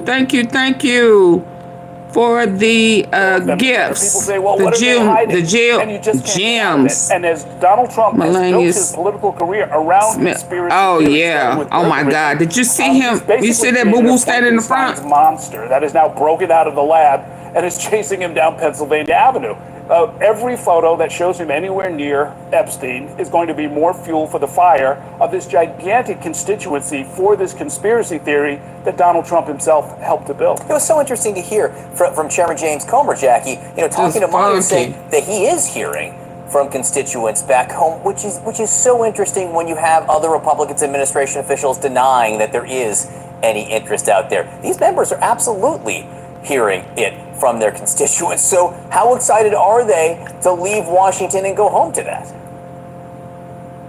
Well, that's the thing, is this is being pushed from back home. You talk to members on the Hill and they're getting calls into their offices about this. So this won't go away when they go back home. And the fact We ain't President Trump is going to run nowhere. again. All of these members of the House have You to run dirty again. So they're going home. They're having to talk to their constituents about this, if they're even having town halls, instead of selling the legislative package and the tax cuts that they just pulled through. They're stuck talking about Epstein. That's not the media's fault. That's because their constituents, a lot of them in the MAGA base, are very interested and were promised transparency when it comes to the Epstein files. And I keep waiting, and the White House clearly wants to move on from this, Jackie, for the first day of nothing in the Jeffrey Epstein saga. And I'm not even talking about the CNN exclusive here with the photos, but the Justice Department reaching out to Ghislaine Maxwell, House Republicans issuing a subpoena for her. I'll see you later. Okay, bye-bye. By either the Trump administration or the Trump allies, they're pushing this story forward. Well, exactly. And that's one of the, yes, they are adjourning today for the summer recess. However, we know that there's also a discharge petition, which is a procedural measure that could force a vote to push them to the administration. Hold on, there goes Ghislaine. They trying to meet with her. All of a sudden, she done been locked up how long? All of a sudden, now when they heard the Congress was trying to meet with her, all of a sudden, they want to meet with her. Huh? Can we get to her first? Yeah, somebody slipped and told them yesterday. Well, exactly, and that's one of the, yes, they are adjourning today for the summer recess. Can I talk to you? We know that there's also a discharge petition, which is a procedural measure that could force a vote to push them to the administration to release the Epstein files. So they're basically guaranteeing that this saga continues and leads into the fall. He's saying, can I talk to you? High quality Japanese style kitchen. Can I talk to you? Huh? What you saying over here, slow butt? Some of these states out, I think. But thank you very much. I'll be here as much as I can. Very nice question. Very nice question. Just end by saying I want to... Dana Marie McNichol, Fox News Channel. Mr. President, is there an expected time frame that detainees will spend here, days, weeks, months? And does that have anything to do with the immigration judges you just spoke about being trained and staffed here? When you say, what was the first part of your question? Is there a specific time frame you expect the detainees to spend here, days, weeks, months? In Florida? Yes, here at Alligator on the I'm going to spend a lot. Look, this is my home state. I love it. I love your government. I love all the people around. These are all friends of mine. They know them very well. I mean, I'm not surprised that they do so well. They're great people. Ron has been a friend of mine for a long time. I feel very comfortable in the state. I'll spend a lot of time here. I want to, for 4 years, I've got to be in Washington, and I'm okay with it because I love the White House. What? I even fix up the little Oval Office. I make it's like a diamond. It's beautiful. It's so beautiful. It wasn't maintained properly, I will tell you that. But even when it wasn't, it was still the Oval Did she Office. ask about the detainee? But I'll spend as much time as I can here. You know, my vacation is generally here because it's convenient. I live in Palm Beach. It's my home. And I have a very nice little place. Did he ask about the detainee? Right. But we have a lot of fun, and I'm a big contributor to Florida. Pay a lot of tax, and a lot of people move from New York, and I don't know what New York is going to do. A lot of people moved to Florida from New York, and it was for a lot of reasons, but one of them was taxes. The taxes are so high in New York, they're leaving. I don't know what New York's going to do about that, because some of the biggest, wealthiest people and some of the people that pay the most taxes, and any people anywhere in the world for that matter, they're moving to Florida and other places. So we're going to have to help some of these states out, I think. But thank you very much. I'll be here as much as I can. Very nice question. With that, I'd like to just end by saying I want to... Hey, Joe Bass. Dana Marie McNichol, Fox News Channel. Mr. President, is there an expected time frame that detainees will spend here days, weeks? Detainees. Okay, that's what I thought. She said detainees. He talking about doing the White House in Florida. What? Where they find him at? Hold on. Let's hear what he's saying. With the help of my friends here. Gavin Newsom is going to let the Menendez brothers out. They are going to be you talking about the Menendez? as early as next month. He has not said that. Hold on, y'all. Wall Street might relocate to Miami. Hey, Max, thank you. Thank you. This man is cray. Is he taking his medicine? What in the world? What in the world? How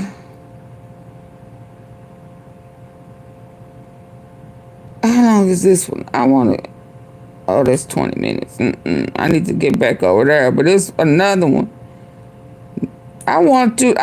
They got pictures of... The Wall Street Journal and Rupert Murdoch are not afraid of Donald Trump. They're not planning to settle the $10 billion. I want the wedding pictures. That Donald Trump filed against Rupert Murdoch, against the Wall Street Journal. They just ran a new front page article. With Marlo. Ain't her name? Wasn't her name Marlo? In which they make the new revelation that not only is Donald Trump's name in the Epstein files over and over and over again, we're not talking about a couple of pages, we're talking about thousands and thousands of pages that the FBI and the Department He was already told, y'all.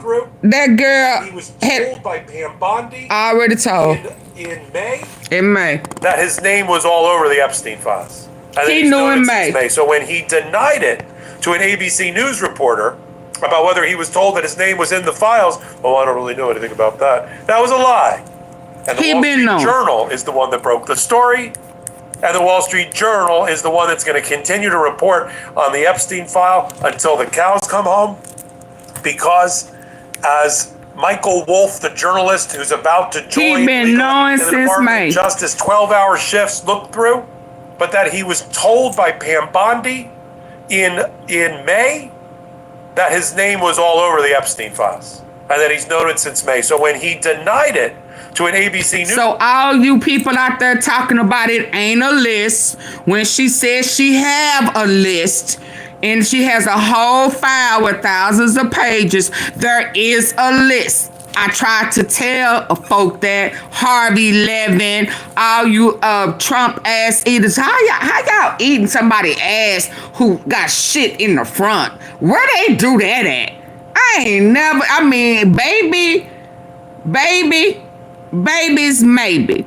But God damn, you almost 80 and you sitting in the front and you got folk trying to eat all up in your pee.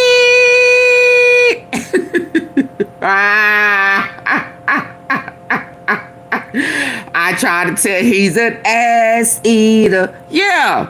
Did you not see that diaper ration shit?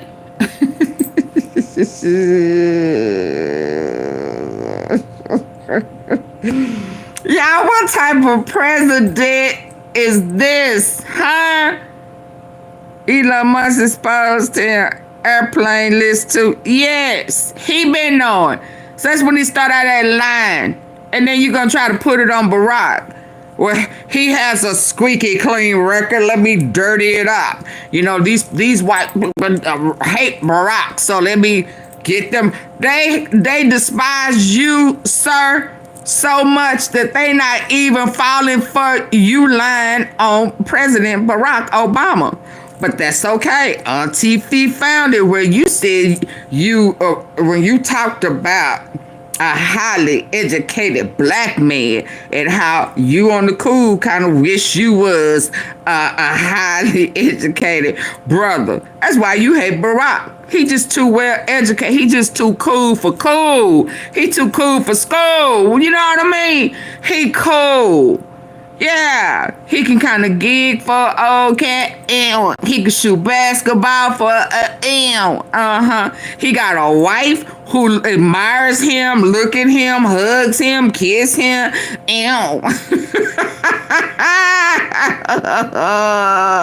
Barack is not on the list, child. He not on the list. Absolutely not. Let me tell you something. If Barack was on that list, that would have been the first name, AJ. So I'm going to have to remove your comment because you ain't going to start no narrative and lie over here. If Barack Hussein Obama, like he say his whole first and last name was on that list, baby, instead of saying Bill Clinton, he'd have said Barack was on that list. If he could find any way, if he could tell the truth on Barack and say he was on that list instead of making up this bullshit he making up now.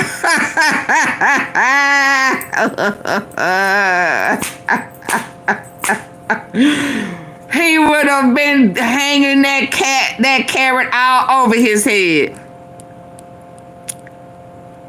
Sorry, no, AJ, if you put that crap in here one more time, I'm gonna ban you from being over here. Now, you're not gonna make up no lie. Now, if you want to just sit quietly in the corner and play with yourself like a Diddy do that.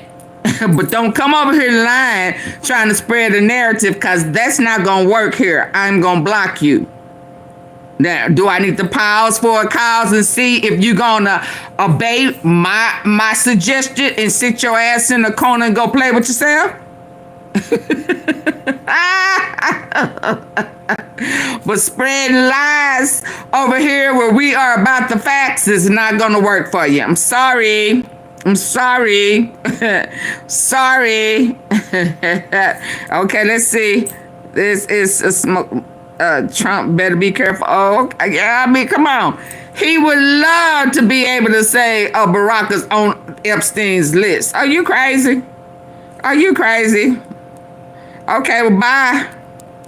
Get your ass up out of here with your lying ass. Y'all say bye to AJ.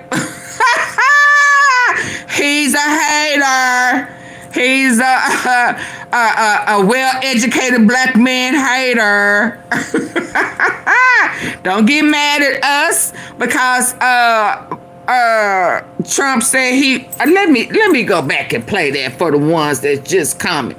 Oh, I should have played this. Justice Department told President Trump in May his name was on that list. Oh, yes. That's why he started that line. Let me play it for the ones that just got here. How Trump the doodle dump was feeling back in, is this the 89, 90? Yeah. I think today that a well-educated black person, male or female, has a tremendous advantage over a well-educated white person. And I felt that for a long time. And I hope that anybody in the audience that's black and is watching can hear me say this. And I'm talking now as a person that employs thousands and thousands of people. A well-educated black has a tremendous advantage over a well-educated white in terms of the job market. And I think sometimes a black may think that they don't really have the advantage or this or that, but in actuality, today, currently, it's a great. I've said on occasion, even about myself, if I was starting off today, I would love to be a well-educated black because I. Bam! You want to be Barack.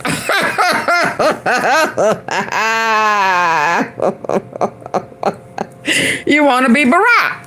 Just cut and dry. He sent an AG to. Yeah, he want to be Barack. You been feeling like that. Have an actual. Yeah. And you despise him because he is black and well educated. Let me see where I'm going next before I get up. Trump still jealous. Yeah, we saw that one. Yeah, he's still jealous. Because you can't measure up. You would never. And I do mean never. Ever measure up to Trump. Let's see what he said on The View. And I do mean never. You're out of your league. This is unbelievable. You're out of your league. Have you lost your mind?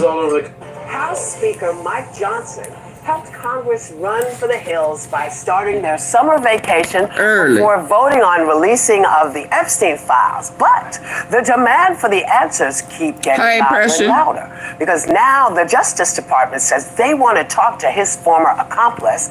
And here's how you know who Trump tried to change the subject. Take a look. He said he admires well-educated black men. This back in '89. Asking for a new interview. Yeah, I don't know about it, but I think it's something that would be, sounds appropriate to do, yeah. Do you have any concern that your Deputy Attorney General, who's your former attorney, and now he up here lying on the well-educated black man. No concern.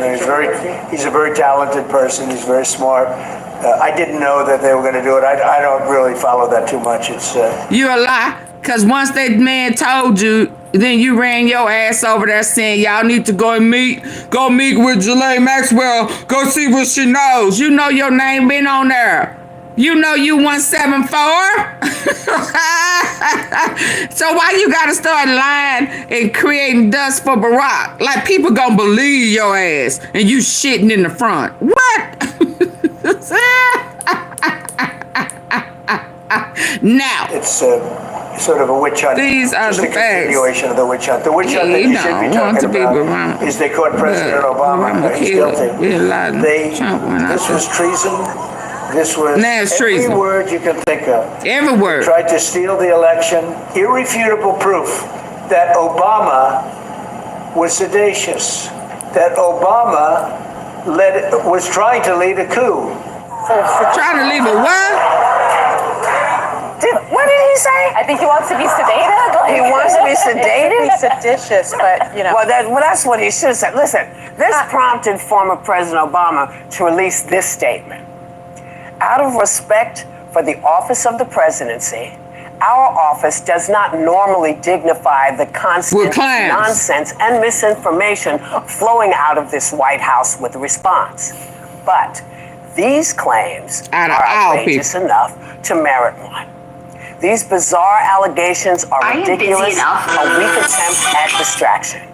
Nothing in the document issued last week undercuts the widely accepted conclusion that Russia worked to influence the 2016 election, but did not successfully manipulate any votes.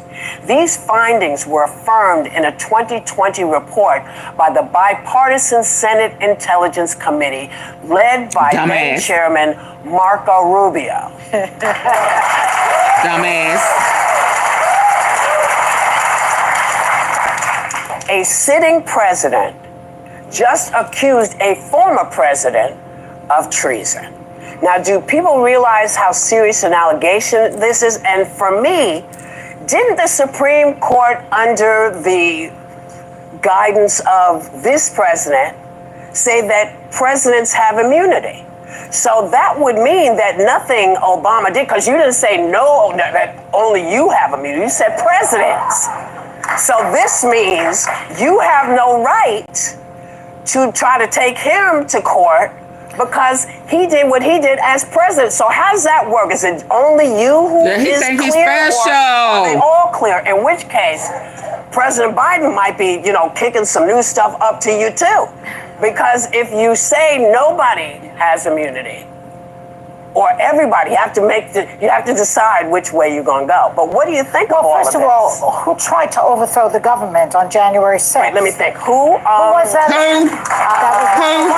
That was not who tried to overthrow the government? Where you going to go? But what do you think of all of this? First of all, who tried to overthrow the government on January 6th? Wait, let me think. Who was that again? That was not Obama.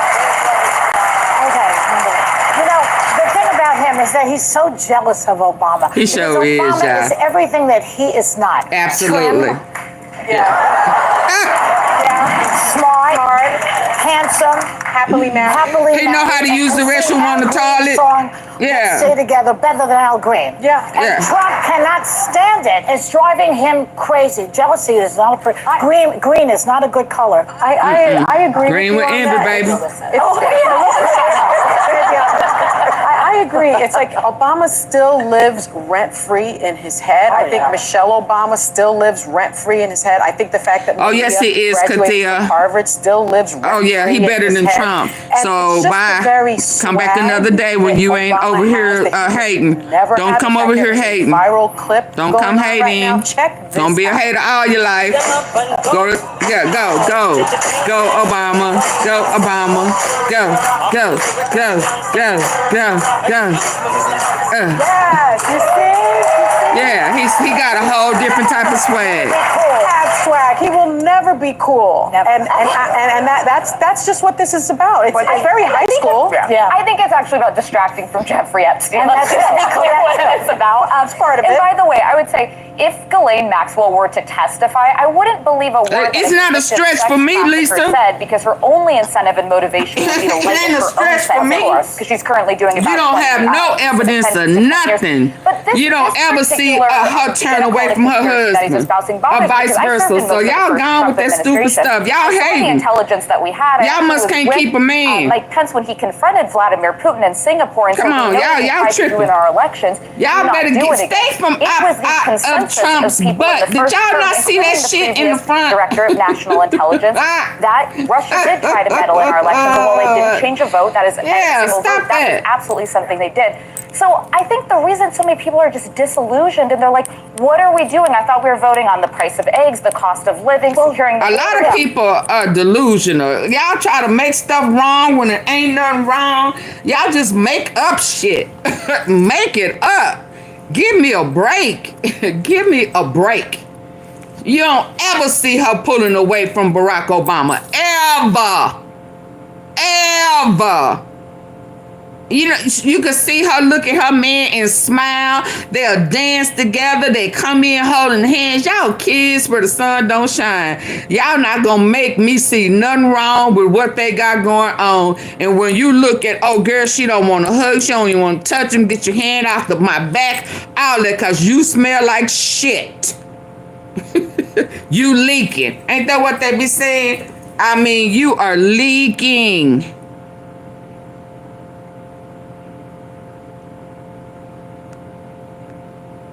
Yeah.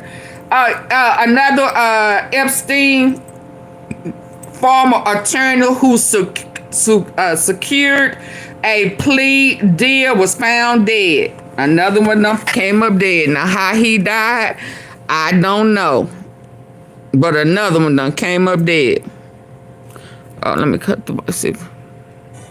They not like us. They not like us. Yep, his name Roy Black, the lawyer who helped Jeffrey Epstein secure the shady plea deal with Acosta, is dead.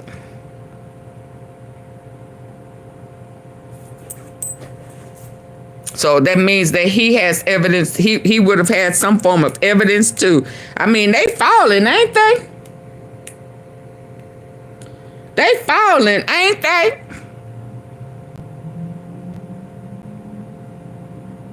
They already leaking. They already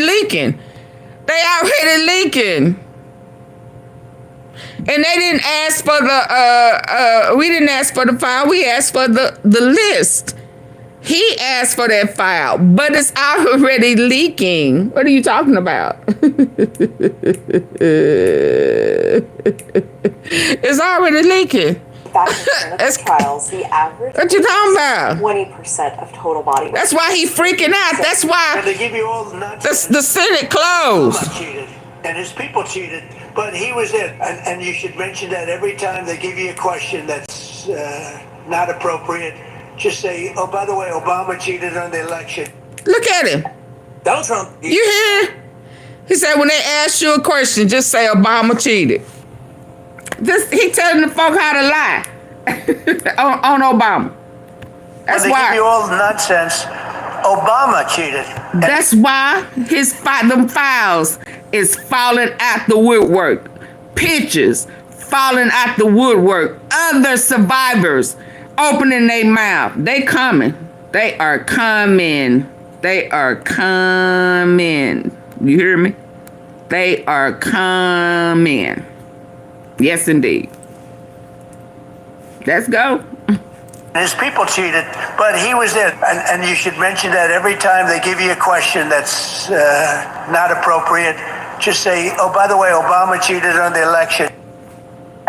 Donald Trump is so desperate to get away from the Epstein thing, but also so stupid and so obvious about everything that instead of doing what you're supposed to do, which is, we'll get to that thing you're talking about, but also, this is really interesting. He's just like, when they bring up Epstein, say Obama. Just say Obama. Like, I get that that's what you're doing. You're making it too obvious even for MAGA that this is a squirrel moment. Right. And the weird thing about it is he desperately wants to change the subject to Obama, and yet at the same time he'd have us pressure. They already leaking it. They already leaking the documents every day. What are you talking about? Polling numbers. Yeah, they're the best numbers I've ever had. And with this made-up hoax that they're talking about, my numbers have gone up 4 and 5 points. Boy, you know you lying.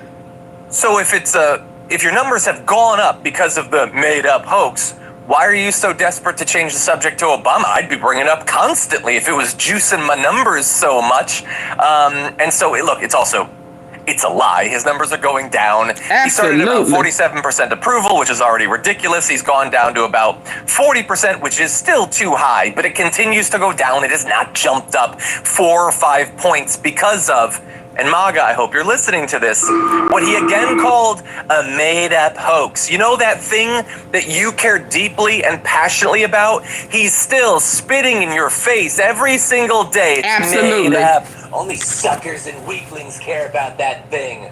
And so, is it made up? Was it made up the whole time? Were you conned for years by Dan Bongino and Charlie Kirk? They leaking something every day. About a made-up hoax. Every day. How old is she? How old is she?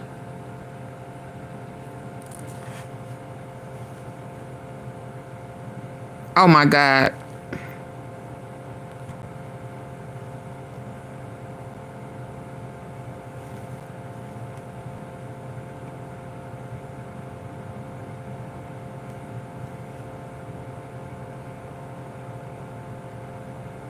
Surveillance footage from December 6, 2010 shows Prince Andrew inside Epstein New York townhome and allegedly Catherine Keating leaving. Keating has not, explained the visit.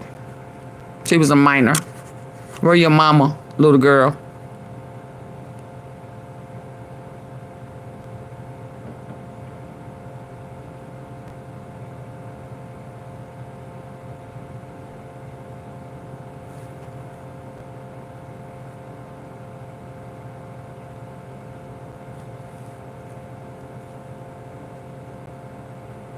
They had a whole little sex circus, didn't they?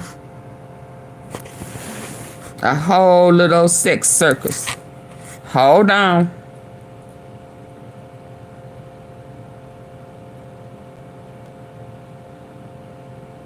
Hold on.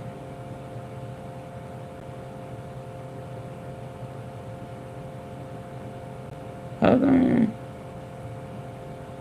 What is this one? Where did I see the wedding pictures at?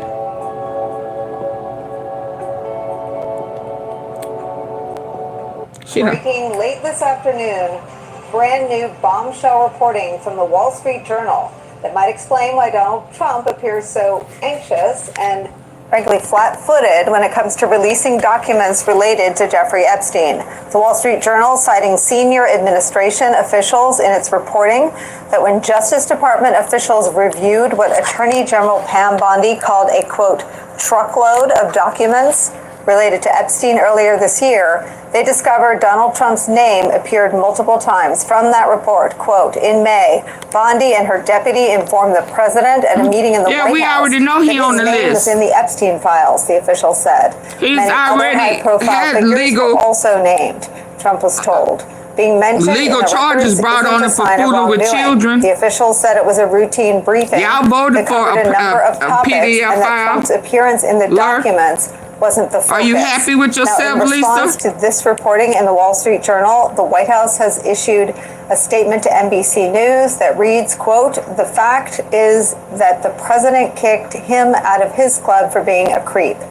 This is nothing more than a continuation of he creeped him out fake news because he went off on him about by the Democrats and the liberal media, just like the Obama-Russiagate scandal, which President Trump was right about, end quote.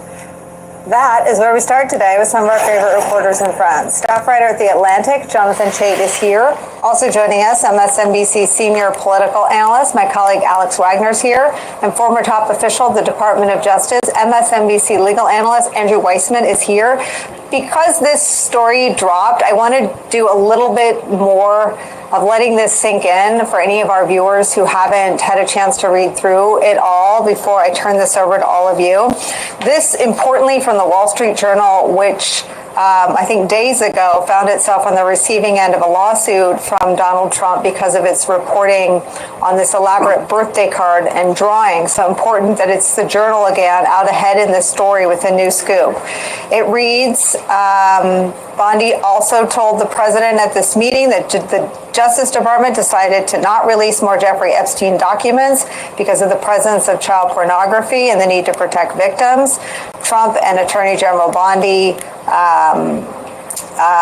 when the Justice Department reviewed what Attorney General Pam Bondi called this truckload of documents related to Jeffrey Epstein, they discovered Trump's name appeared multiple times. As we reported in May, they informed the president of this. The officials said it was a routine briefing.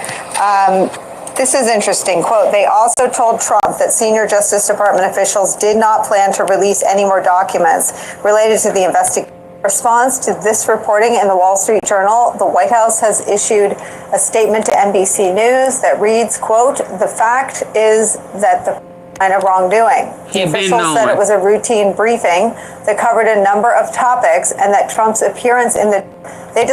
They discovered Donald Trump's name appeared multiple times. From that report, quote, in May, Bondi and her deputy informed the president at a meeting in the White House that his name was in the Epstein files, the official said. Many other high-profile figures were also named, Trump was told. Being mentioned in the records isn't a sign of wrongdoing. The officials said it was a routine briefing that covered a number of topics and that Trump's appearance in the documents wasn't the focus. Now, in response to this reporting in the Wall Street Journal, the White House has issued a statement to NBC News that reads, quote, the fact is that the president kicked him out of his club for being a creep. This is nothing more than a continuation of the fake news stories concocted. When did he kick him out of his club? After he was at his wedding? You invited him to your wedding. You had him around your kids. He's been a creep. So you didn't want to be a creep anymore once you got into politics? Or you was a creep with him before, but once you decided to go into politics, you didn't want to be a creep anymore. So you kicked him out of your club. I mean, so, but you already knew that he was a predator. You've been knowing that because you won. Y'all have been brought up on charges together. Did you kick him out when y'all were brought up on charges together? Oh, give me a break. By the Democrats and the liberal media, just like the Obama-Russiagate scandal, which President Trump was right about, end quote. That is where we start today with some of our favorite reporters and friends. Staff writer at The Atlantic, Jonathan Chait, is here. Also joining us, MSNBC senior political analyst, my colleague Alex Wagner is here, and former top official of the Department of Justice, MSNBC legal analyst Andrew Weissman is here. Because this story dropped, I want to do a little bit more of letting this sink in for any of our viewers who haven't had a chance to read through it all before I turn this over to all of you. This, importantly, from the Wall Street Journal, which I think days ago found itself on the receiving end of a lawsuit from Donald Trump because of its reporting on this elaborate birthday card and drawing. So important that it's the Journal again out ahead in this story with a new scoop. It reads, Bondi also told the president at this meeting that the Justice Department decided to not release more Jeffrey Epstein documents because of the presence of child pornography and the need to protect victims. Trump and Attorney General Bondi, when the Justice Department reviewed what Attorney General Pam Bondi called this truckload of documents related to Jeffrey Epstein, they discovered Trump's name appeared multiple times. As we reported in May, they informed the president of this. The officials said it was a routine briefing. This is interesting. Quote, they also told Trump that senior Justice Department officials did not plan to release any more documents related to the investigation of the convicted sex offender because the material contained child pornography and victims' personal information. Trump said at the meeting he would defer to the Justice Department's decision to not release any further files.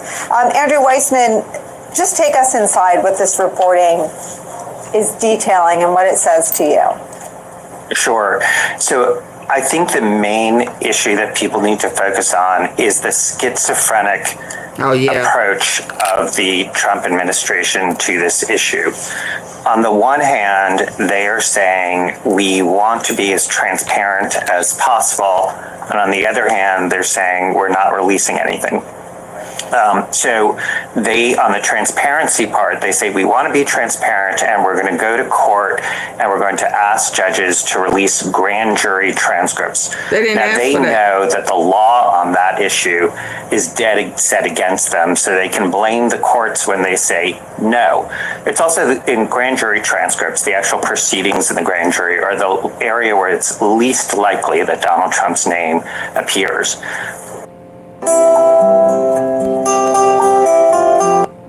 Let's hear from a victim. Let's hear from a victim. Months later, in December of '92 at Donald Trump's Plaza Hotel Christmas party. And it became very clear then that he and Donald were really, really good friends and spent a lot of time together. After that, Jeffrey Epstein expressed a lot of interest in me and we started seeing each other. When Jeffrey and I would talk, he mentioned Trump frequently. He was clearly a close friend and they were spending a lot of time together. Late winter, early spring of '93, I was on a walk with Jeffrey from his brownstone on the Upper East Side down Fifth Avenue when Jeffrey looked at me and said, you know, let's go stop by and see Trump. And so we went to Trump Tower and went up the elevator, and moments later, Trump was greeting us, and he pulled me into... Can y'all still hear?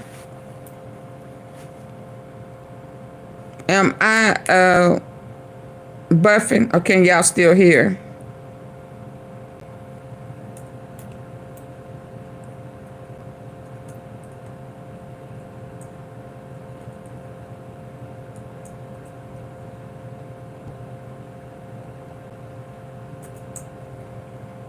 Oh, okay. Okay. I don't know what's going on. Him and started groping me. He put his hands all over my breasts, my waist, my butt, and I froze. And I froze because I was so deeply confused about what was happening because the hands were moving all over me. Yet these two men were like he had his hand all over your body body. and continuing on in their conversation. The next time that I saw Jeffrey was a few months later in December of '92 at Donald Trump's Plaza Hotel Christmas party. And it became very clear then that he and Donald were really, really good friends and spent a lot of time together.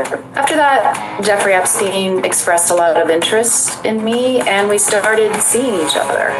When Jeffrey and I would talk, he mentioned Trump frequently. He was clearly a close friend, and they were spending a lot of time together. Late winter, early spring of '93, I was on a walk with Jeffrey from his brownstone on the Upper East Side down Fifth Avenue when Jeffrey looked at me and said, let's go stop by and see Trump. And so we went to Trump Tower and went up the elevator, and moments later, Trump was greeting us, and he pulled me into him and started groping me. He put his hands all over my breasts, my waist, my butt, and I froze. And I froze because I was so deeply confused about what was happening because the hands were moving all over me. Yet these two men were like smiling at one another and continuing on in their conversation.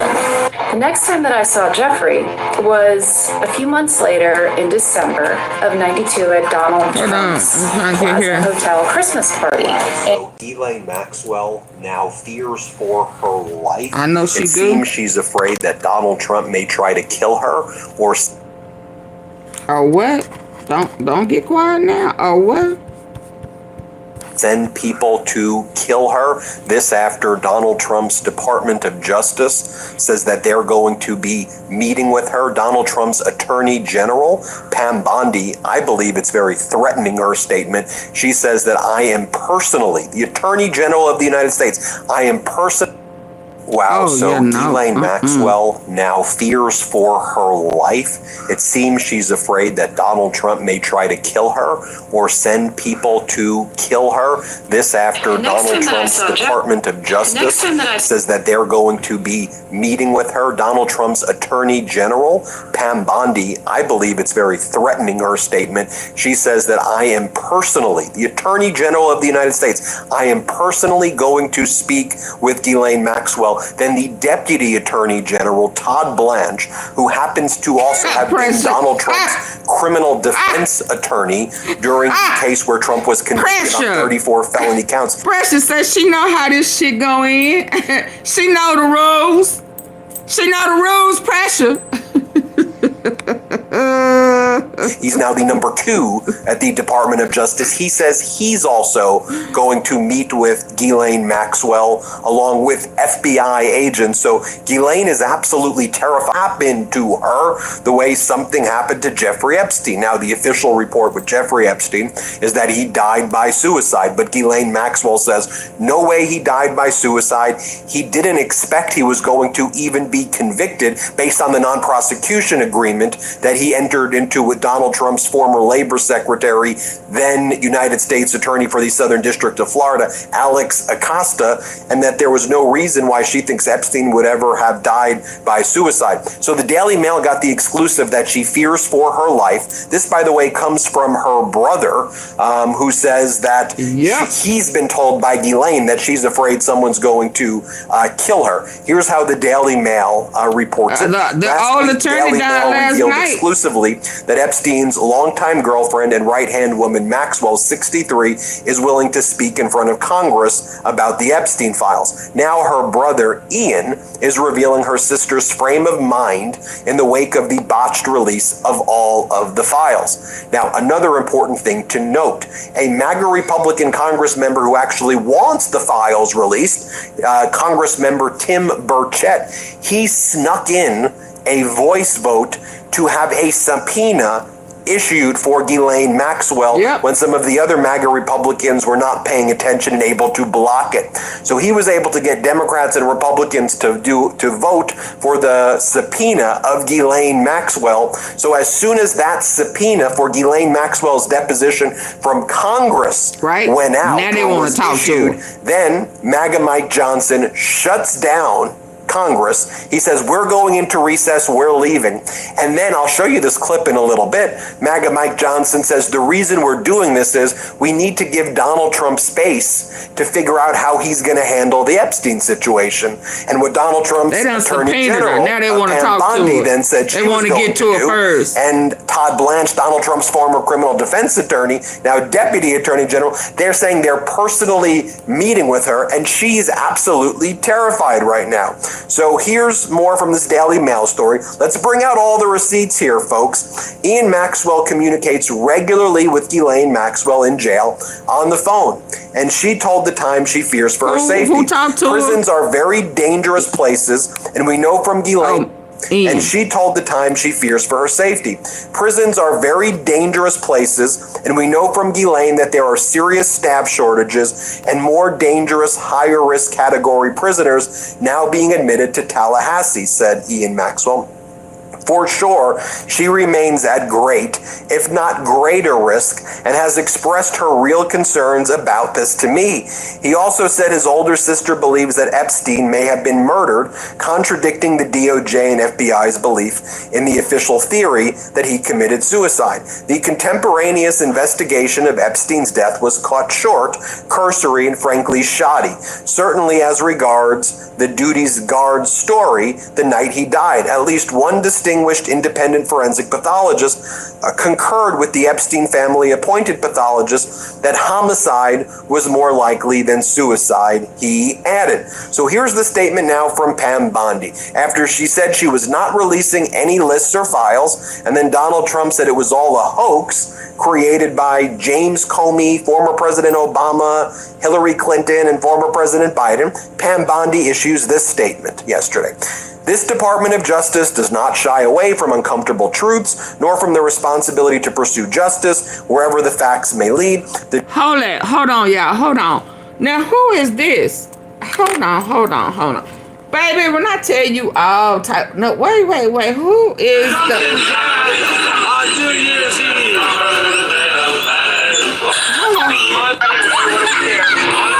The joint statement by the DOJ and FBI.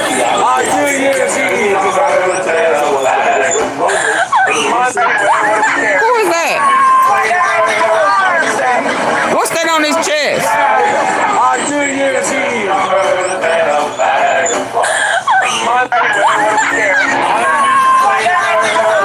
Wait a minute. Who is this?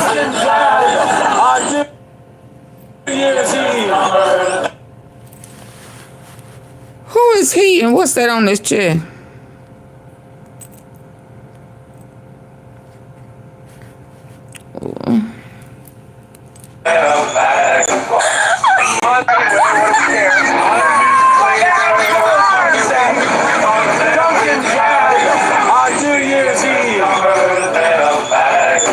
Who is the defense secretary?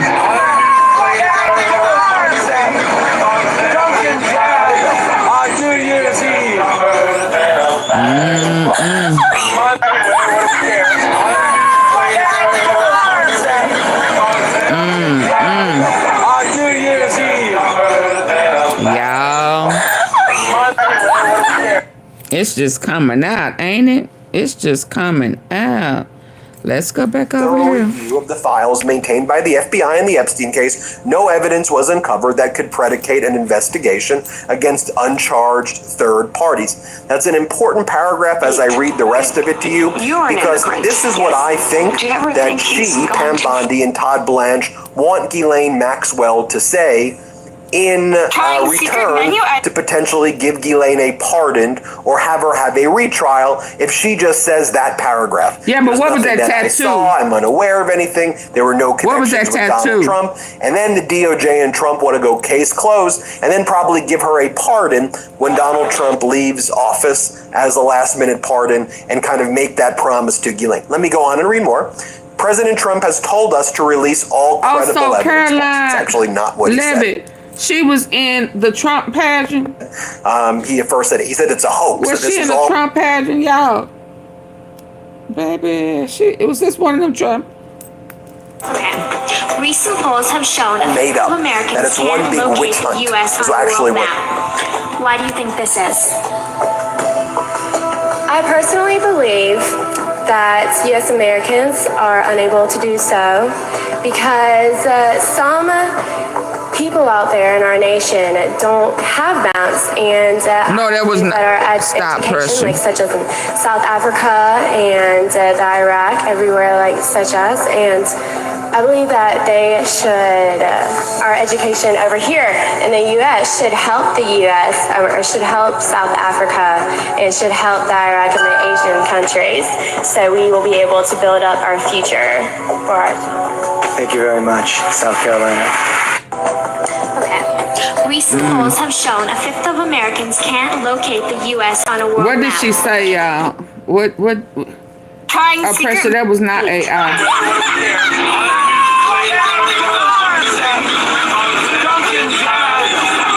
That was not AI. What he said. If Ghislaine Maxwell has information about anyone who has committed crimes against victims, the FBI and the DOJ will hear what she has to say. Therefore, at the direction of Attorney General Bondi, I have communicated with counsel for Ms. Maxwell to determine whether she would be willing to speak with prosecutors from the department. I anticipate meeting with Ms. Maxwell in the coming days. Until now, no administration She on behalf of the department. graduate of Trump University. Oh, I'm sorry. Had inquired about her willingness to meet with the government. That changes now. Now, how odd is this? The United States Attorney General, the #1 DOJ lawyer, the top prosecutor in the United States, is going to be the one to meet with Ghislaine Maxwell. Also, her #2, Todd Blanche. I want you to think about how odd that is. And this is false. The Department of Justice did previously reach out to Ghislaine Maxwell. You know when? When they prosecuted her successfully for sex trafficking, and she was convicted and sentenced to over 20 years. There was a prosecutor from the DOJ. You know what her name was? Maureen Comey. She was the lead prosecutor in the Southern District of New York who prosecuted Ghislaine Maxwell. So what does Maureen Comey think about all of this now? Oh, wait. She's gone. The Trump regime fired Maureen Comey, the lead prosecutor against Epstein, and the lead prosecutor against Ghislaine Maxwell. So do you see what the Trump regime did there? And this is why I also think Ghislaine Maxwell is scared and terrified. And they're clearly telling her through, I think, that first. And his former attorney died last night. And he was old. But so is Trump. You're gonna see.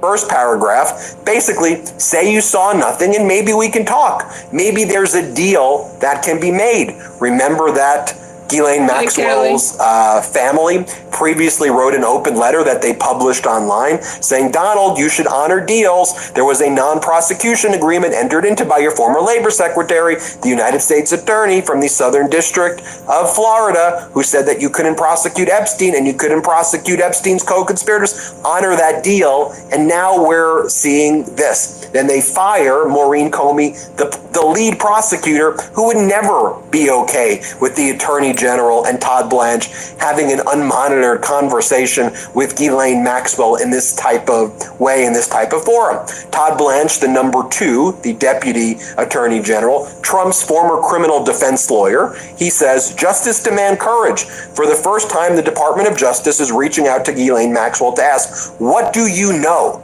How could you not interpret that as a threat? And again, that's not the first time. The first time the government reached out was when they criminally prosecuted her back in 2019.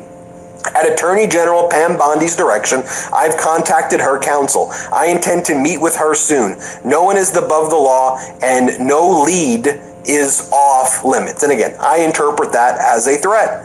So then Donald Trump was asked in the Oval Office during that bizarre presser that he did with the President Ferdinand Marcos Jr. of Philippines. Trump was asked, do you support the DOJ seeking an interview with Ghislaine Maxwell? Here's what Trump said. Let's play it. Do you support the Justice Department seeking an interview with Ghislaine Maxwell? Did you urge the Attorney General to see?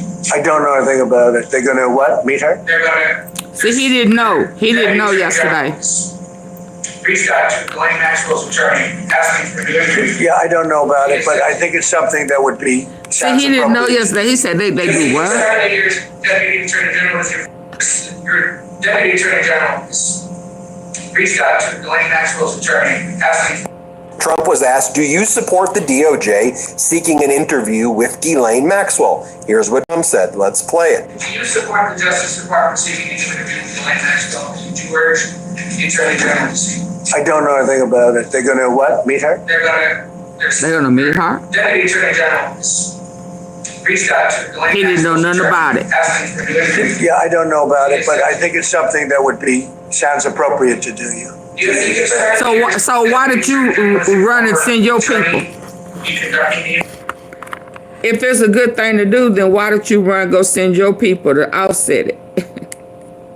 They should have just let him get a surprise. Surprise! Surprise! Now what they... Hold on. What is this over here before I go? Oh, man. This is Charles Schwab. It's not just a company, it's actually an individual. He made $2.5 billion today, and he made $900 million. He's a financial. This is Charles Schwab. It's not just a company, it's actually an individual. He made $2.5 billion today, and he made $900 million. He's a financial. This is Charles Schwab.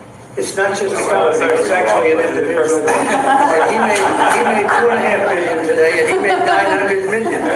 Off of tariffs and stock manipulation. Actually an individual. He made $2.5 billion today, and he made $900 million. He's a financial. This is Charles Schwab. Wow. It's not just. Wow. Can y'all please hit the like button? If you don't hit it for me, hit it for your fake ass cheating. They're gonna what? Meet her? They're gonna what? Your Deputy Attorney General has reached out to Ghislaine Maxwell's attorney, asking for an interview. Yeah, I don't know about it, but I think it's something that would be... sounds appropriate to do. You think it's fair that your Deputy Attorney General is your former attorney? You conducting the interview? No, I have no concern. I mean, he's a very talented person. He's very smart. I didn't know that they were going to do it. I don't really follow that too much. It's sort of a witch hunt, just a continuation of the witch hunt. The witch hunt that you should be talking about is they caught President Obama absolutely cold. So a quick PSA for those of you on Medicare. The DOJ recently sued 3 of the largest Medicare brokers and carriers for allegedly deceiving customers, claiming to be unbiased, while every Medicare plan nationwide don't need just real advice to Medicare. They'd call sooner. Call 82 Medicare. Now, remember what Donald Trump said back in 2019, 2020. As Aaron Rupert says, Trump sounded guilty as hell talking about Ghislaine Maxwell then during her sex trafficking trial when Donald Trump said, I wish her well. I hope she does good. Of course I wish her well. Epstein died. Didn't that other guy die in prison? He said, so I hope that doesn't happen to her.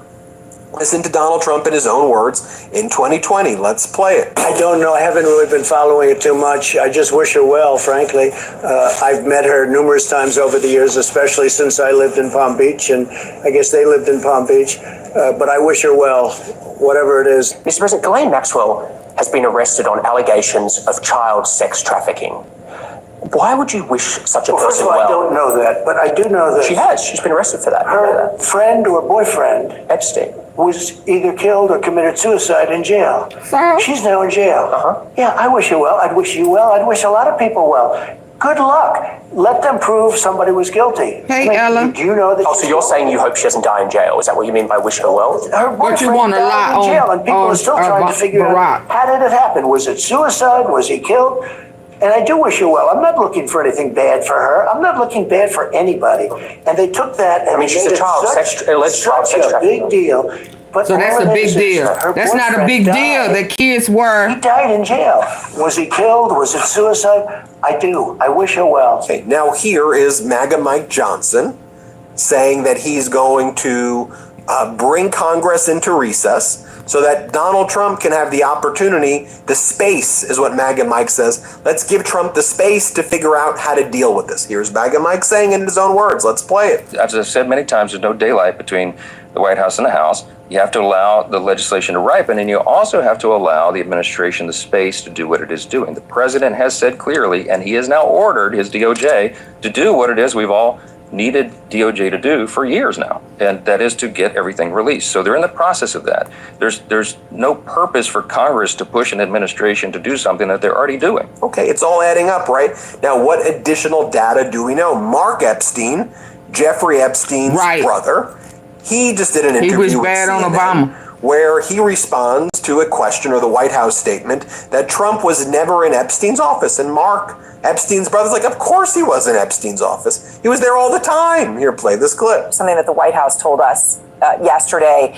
We talked to a woman who accused your brother of sexual assault, and she also talked about an encounter with Trump at your brother's office. This was in 1995. She found it disturbing. She said she told the FBI twice to look into people around your brother, including Trump. But she talked about this incident that she said happened in his office. And the White House, their response to us, Mark, they were categorical. They said, quote, the president was never in Epstein's office. Is that true? That's just a lie. That's just another blatant lie, because That's a lie. The people that work for Jeffrey in his office, you can find them. They can testify that they saw Trump in Jeffrey's office on numerous occasions.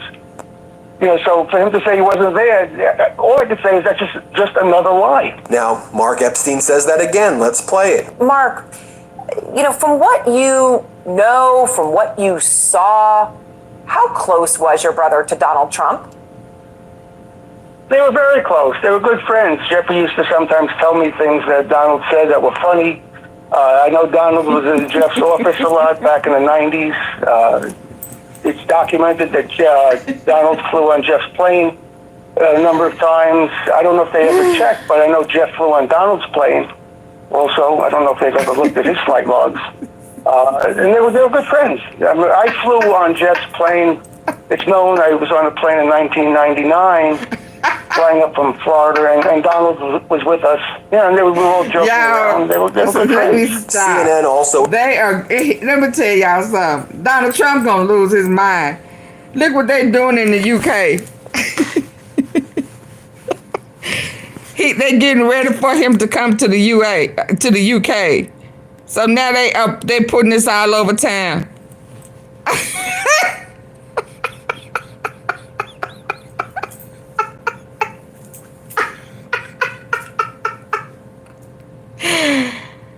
He is going to lose his mind. See you soon, Donnie.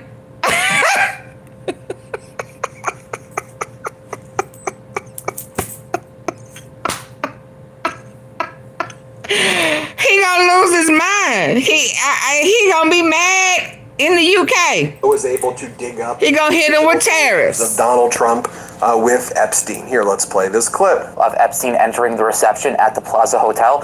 We can also see him in the background of another picture. That's Howard Stern on the far right, along with Robin Leach from Lifestyles of the Rich and Famous. And Epstein is behind them at the wedding, almost seeming to be photo bombing them. We also found this photo from just a few months earlier. Oh, yeah. Hold on. That's a new one. That's a new one. He lingering all in the back. You know, he all in the picture. Howard Stern. Thank you, Lisa. I appreciate it. Y'all see him back there? He all in. What's that guy? Is that Robin Leach? Who's that guy? For the Rich and Famous. Yeah, he all in the back, photo bombing. Yeah, he all in the house. He all in the house. He all up in there. Surprise! this clip of Epstein entering the reception at the Plaza Hotel. We can also see him in the background of another picture.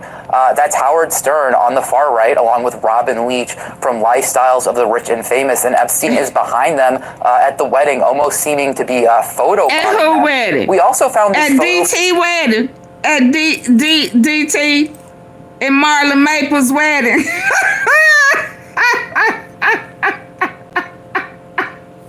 You didn't kick him out your wedding when he showed up. You lying. A pissy diaper. Dirty diaper.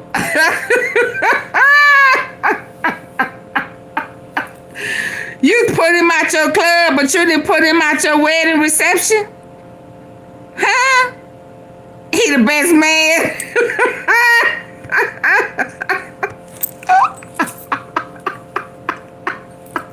He gonna lose his mind, y'all. He gonna lose his mind. Just a few months earlier, Donald Trump with two of his children talking to Jeffrey Epstein.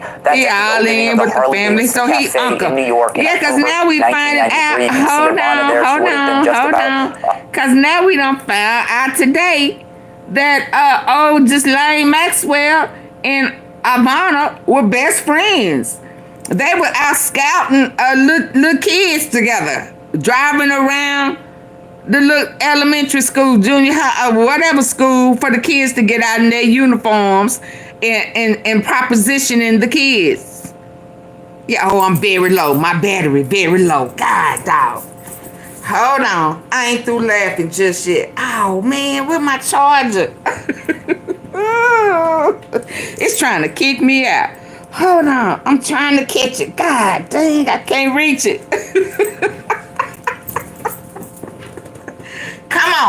Come on. Meet me halfway. Come on. Oh, and it's hot, too. Whew. Lord, that was close. Whew. Yeah, we found out today. Oh, that's a cute little sandal. Where that's at? Ain't that cute? I need that for my little summer vacation. That's a cute little sandal. You won't even let me show y'all the sandal. Ain't that messed up? Yeah, so let me get back to where we found out today that they was home girls, Lifestyle of the Rich and Famous. They all friends. Yeah, and then he got her buried in the back on the golf course on the 9. And hell, they all was friends. Even Ivana. That's the one who makeup was thick, right? She had that strong accent. Yeah, all y'all illegal aliens are sneaking y'all asses over here and shit, and y'all all friends and doing this shit together, stealing U.S. kids and being predators. Yeah. Cut the volume up. And with Ivana. Ivana Trump was like her best friend. And with Ivana. Yeah, with Ivana, then, yeah, describe that, she'd be there, how often? That was creepy. So at the time, Ivana she was doing QVC, selling jewelry. I remember that. Online. That big ass hair. She was like a QVC queen. It's Donald Trump. And Donald Trump was always hanging out with Epstein, and Ivana was always hanging out with Ghislaine. Right. And Ivana would say, we're going to go pick up Ivana, or Ivana's going to come. And we'd ride in the car with her. And I remember one occasion where Ghislaine's like, I have to get out right now. And she went and got a number from a child, and I saw in a uniform. Yeah.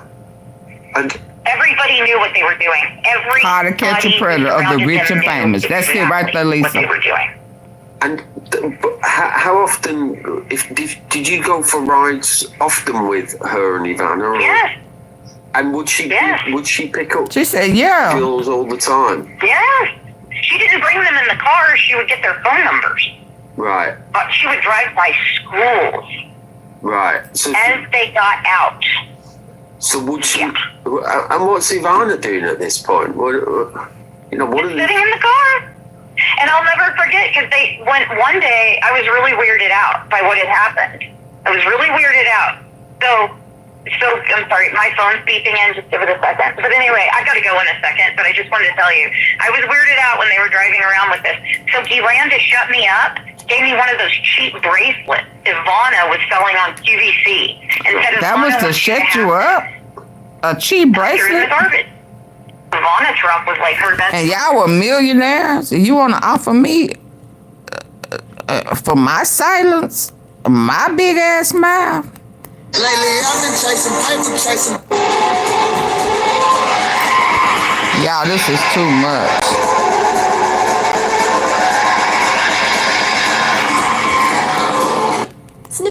They can show. I know for a fact documents are being suppressed. And they're being suppressed to protect individuals. I know the names of the individuals. I know why they're being suppressed. I know who's suppressing them. But I'm bound by... Yeah, let me get back to where I was.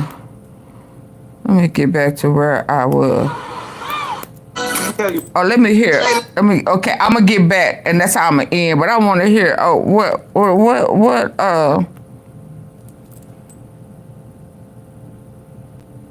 What did he say here? Hold on. I know what you told me a long time ago when I asked why you keep saying fake media. Yeah. You said to me, I say that because I need to discredit you so that when you say negative things about me, no one will believe you. I don't have to discredit you. But that's what you told me. You've discredited yourself.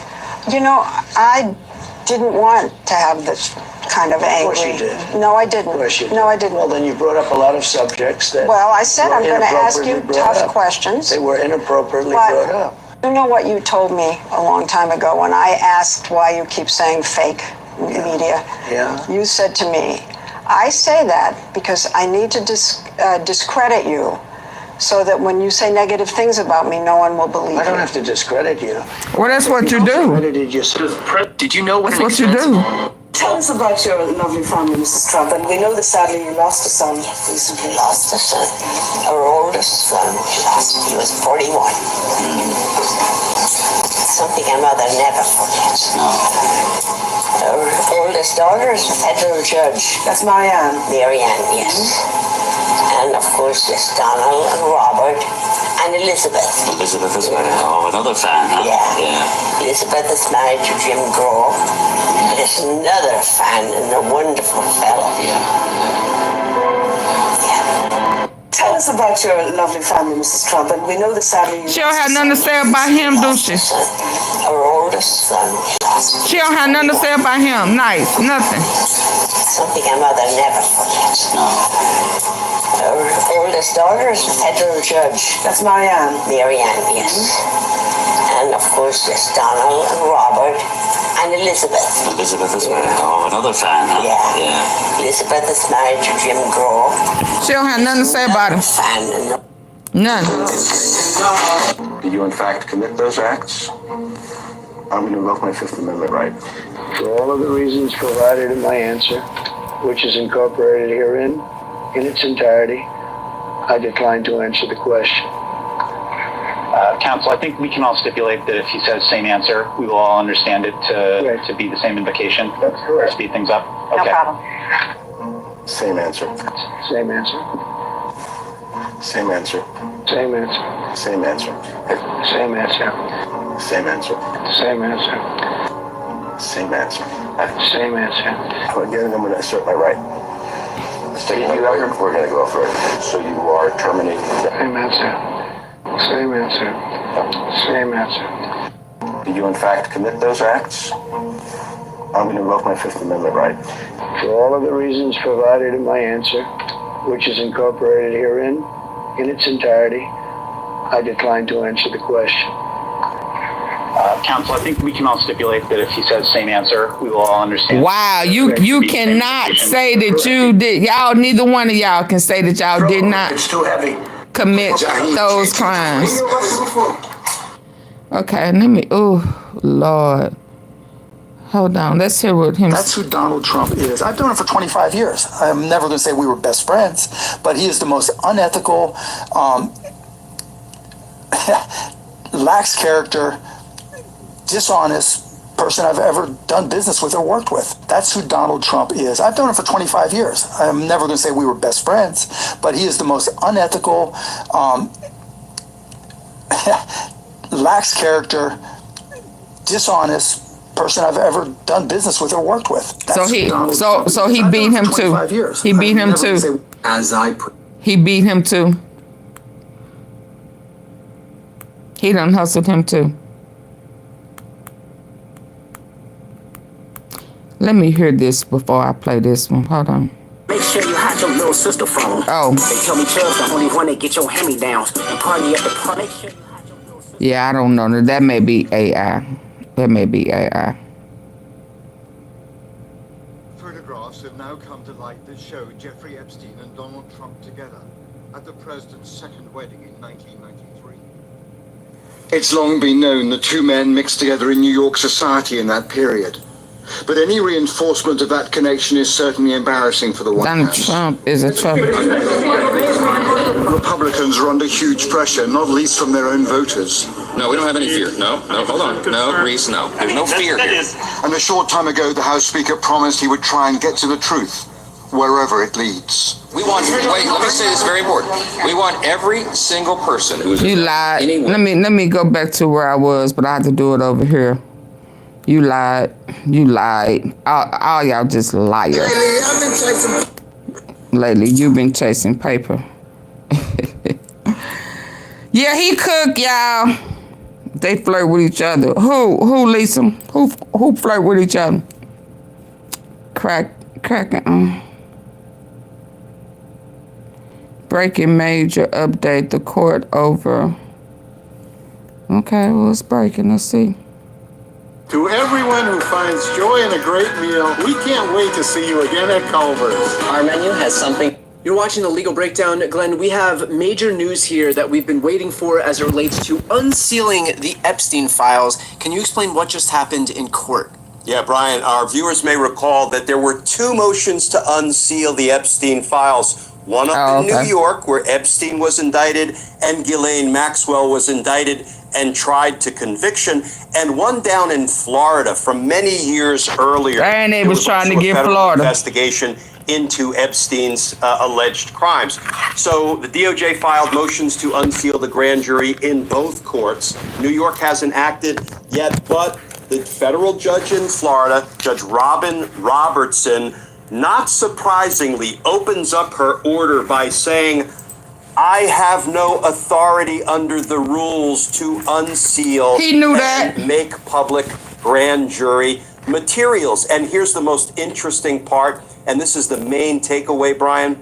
In the very first sentence, the judge says, I have no authority, my hands are tied, and the government, the Department of Justice, concedes my hands are tied. I have no authority. What does that mean? They knew that. It means that even the DOJ lawyers who filed this splashy motion for public relations reasons, telling the people, look, we're seeking to unseal grand jury transcripts in the Epstein case, even they conceded in court.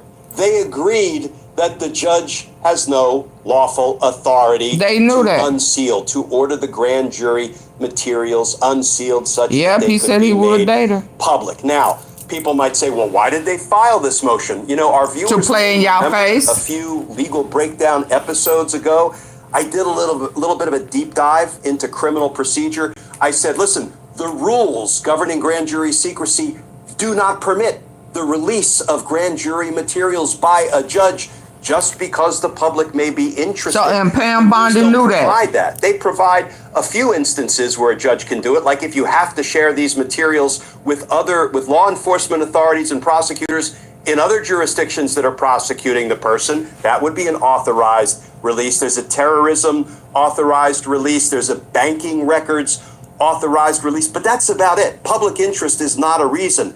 However, some courts of appeals have said, you know what? We think that the judges, federal judges, retain some inherent authority, contrary to the rules, that says, you know, if they think there's a darn good reason, then maybe they can order the release. But here's what is important to know. The federal circuit that covers Florida has never handed down a ruling like that. So in Florida, the federal judges are bound by the rules of grand jury secrecy and the law of grand jury secrecy. But up in New York, the Second Circuit Federal Court of Appeals, which governs what goes on with federal judges in New York, they've said, you know what, we think in the rare circumstance the judge might have some inherent authority, contrary to the rules, to disclose this stuff. So it remains an open question in New York, but down in Florida, they followed the rules, they followed the law, and the judge said, even DOJ agrees. They My know that. hands are tied, which goes to show, Brian, They playing in your that face. the Florida motion to unseal Epstein transcripts was all for show. Which raises the obvious question, why would the Trump administration engage in something that the administration itself conceded wasn't even going to be legal because of these privacy rules, these secrecy rules? What did they gain by trying to kind of come up with a lie attention elsewhere and building up this sense of false hope by going after this process that was doomed from the start? First of all, that's not what they ever asked for. They didn't ask for that. They asked for the list. They asked for the list that Bondi says she had. They didn't ask for all of that. They did not. And now, again, it's coming out that there is a list, and she told him, hell, he was all over, not just the list, but the whole file. So she already know. You went in this lying. When you said that you was gonna do it. And whether she know it or not, soon as it dies down, if it dies down, he gonna let her ass go. Cause it was everybody is backing come back to what she said. You said you had it. You said hopefully in the morning. But you told did you forget that you had told him he was all over it? Oh, he still thought that Mega was gonna support him and back him. Oh, and he found out later that they said the answer is no. The gullible, Brian, because what people will be talking He been about playing is, in their face. Oh my goodness, Pam Bondi and the Department of Justice and Donald Trump are trying to be transparent, and they asked the judges. They actually filed a motion asking the judges to disclose this stuff, knowing full well that the federal judge down in Florida would say, no, I don't have the authority to do that, and even you agreed my hands are tied. But you know what? How many of Donald Trump's followers or people in general just believe everything he say? Pay attention to today's court ruling in Florida versus how many are going to forever be talking about how Pam Bondi and Donald Trump tried to unseal all the evidence, and it was just those judges who refused to allow them to do so. Right. And so at this point, what are the administration's options here, knowing that there's no there as far as unsealing the grand jury testimony in the course is concerned? Well, we're still waiting for the New York judge to decide, and this could take subpoena weeks or months. Gonna get Maxwell out. Because all they're seeking here is some delay, so that can give them time to train the heat away from the Epstein stuff, and they can talk more about Hillary's emails and Obama and cane sugar and Coke and changing the Washington Commanders name to the Washington Redskins, whatever other errant synapse fires through Donald Trump's head that would serve as a shiny object so that we're not talking about Epstein. Yeah, not only would they like the delay, I mean, MAGA Mike Johnson, the Speaker of the House, just facilitated more delay by basically shutting Congress down early. Absolutely. So they could avoid having to deal with the Epstein issue. I mean, closing democracy to try to protect Donald Trump seems, pretty transparently partisan, let's call it that. So, yes, of course, they would love for the New York judge to sit on it and, have to go through the exercise of notifying victims that, information about them, even if their names are redacted, might become public. And I mean, there is a lot that goes into unsealing secret grand jury materials. So I have a feeling that could take a very long time, and none of it will all be for naught, Brian, because here's the thing. Pam Bondi, undoubtedly, in her capacity as Attorney General, knows every single word in those grand jury transcripts that DOJ has had since 2019 and 2020. So she would not have even moved for their unsealing and public release had there been any incriminating evidence or information in there about Donald Trump. Which points us to a different avenue now. Knowing that there's not going to be any grand jury testimony unsealed, we also have news that Trump's former criminal defense attorney, Todd Blanche, who represented him in the New York criminal trial, for which he was convicted on 34 felony counts, there's reporting now that he's reached out to Ghislaine Maxwell's attorneys about having a meeting with her. You just mentioned that all of this information is already in the Epstein files. Anything that they would have been able to unseal in the grand jury, that's already in the Epstein files. Any of Ghislaine Maxwell's testimony, already in the Epstein files. So presumably him going to meet with Ghislaine Maxwell is not going to uncover any information that wasn't already uncovered before in pursuit of her conviction. And so that leads me to believe that the only other avenue that he could take here is knowing that she can't give him any more information. Well, if she has information that is contained within the Epstein files that may incriminate, I don't know, Donald J. Trump, for instance, it would behoove this administration to try to make it worth her while not to speak out on it. And so is it possible that Todd Blanche could be going to meet with Ghislaine Maxwell expressly to offer her some type of deal in exchange for her silence? Yeah, more than just possible, Brian. Your first point is an excellent one. The Department of Justice has all of the Epstein and Maxwell files, and they could release it anytime they choose. Of course, Kash Patel put out a 2-page memo saying, there's no there. There's nobody else who we should even investigate for being complicit in the crimes of Epstein. Well, then why would she have already told him he in there? Brian, there are allegations, including in Kash's memo, that there were more than 1,000 young girls trafficked, but there were no other folks that they were being trafficked to or for. I guess all of them were just being trafficked for the benefit of Epstein and Maxwell. That falls under the weight of its own frivolity. That's not believable. But here's the thing.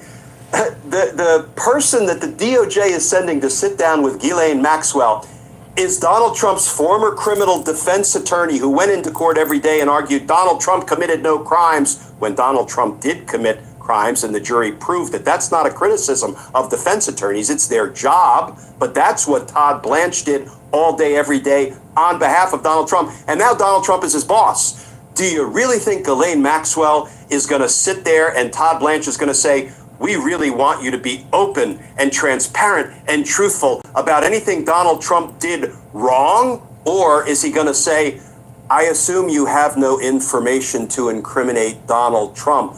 And by the way, if that's the case, there's this thing called the presidential pardon. You know, I'm not saying that we know he's going to do that, but wouldn't that be in keeping with who Todd Blanche is and the role that he played both as Donald Trump's criminal defense attorney and as his current deputy attorney general? But it gets even worse, because what I fear is that Todd Blanche will emerge from and that then she jail gonna come cell up dead after sitting down with Ghislaine Maxwell and say, oh my goodness, she spilled the beans and gave us a long list of high-profile Democrats that were involved with Jeffrey Epstein's crimes. Can't you already feel that coming? One last thing, Brian. I've sat down with significant criminal actors in conspiracy cases to try to extract truthful information from them that I knew was truthful because I could corroborate it with independent evidence and information. The only person fully equipped to sit down with Ghislaine Maxwell and know whether she's telling the truth or feeding Todd Blanche exactly what she knows he wants to know is the lead prosecutor in the Ghislaine Maxwell case. Who would that be? Maureen Comey, whom they just fired. Right? So all of this is such transparent bullshit, and it's the opposite of how law enforcement works. But listen, can't they subpoena her to protect Donald Trump? Can't they subpoena Comey? And I think they're prepared to, put their plan into action to try to. Oh yeah, but they the state. I mean, they for those who are. Oh wow. See, that's when I was complex the other night. Yeah, because they are the state. Oh, wow. Okay, y'all, I got to go. Y'all have a good one. Bye. Hit the like button on the way out, please. Hit the like button on the way out.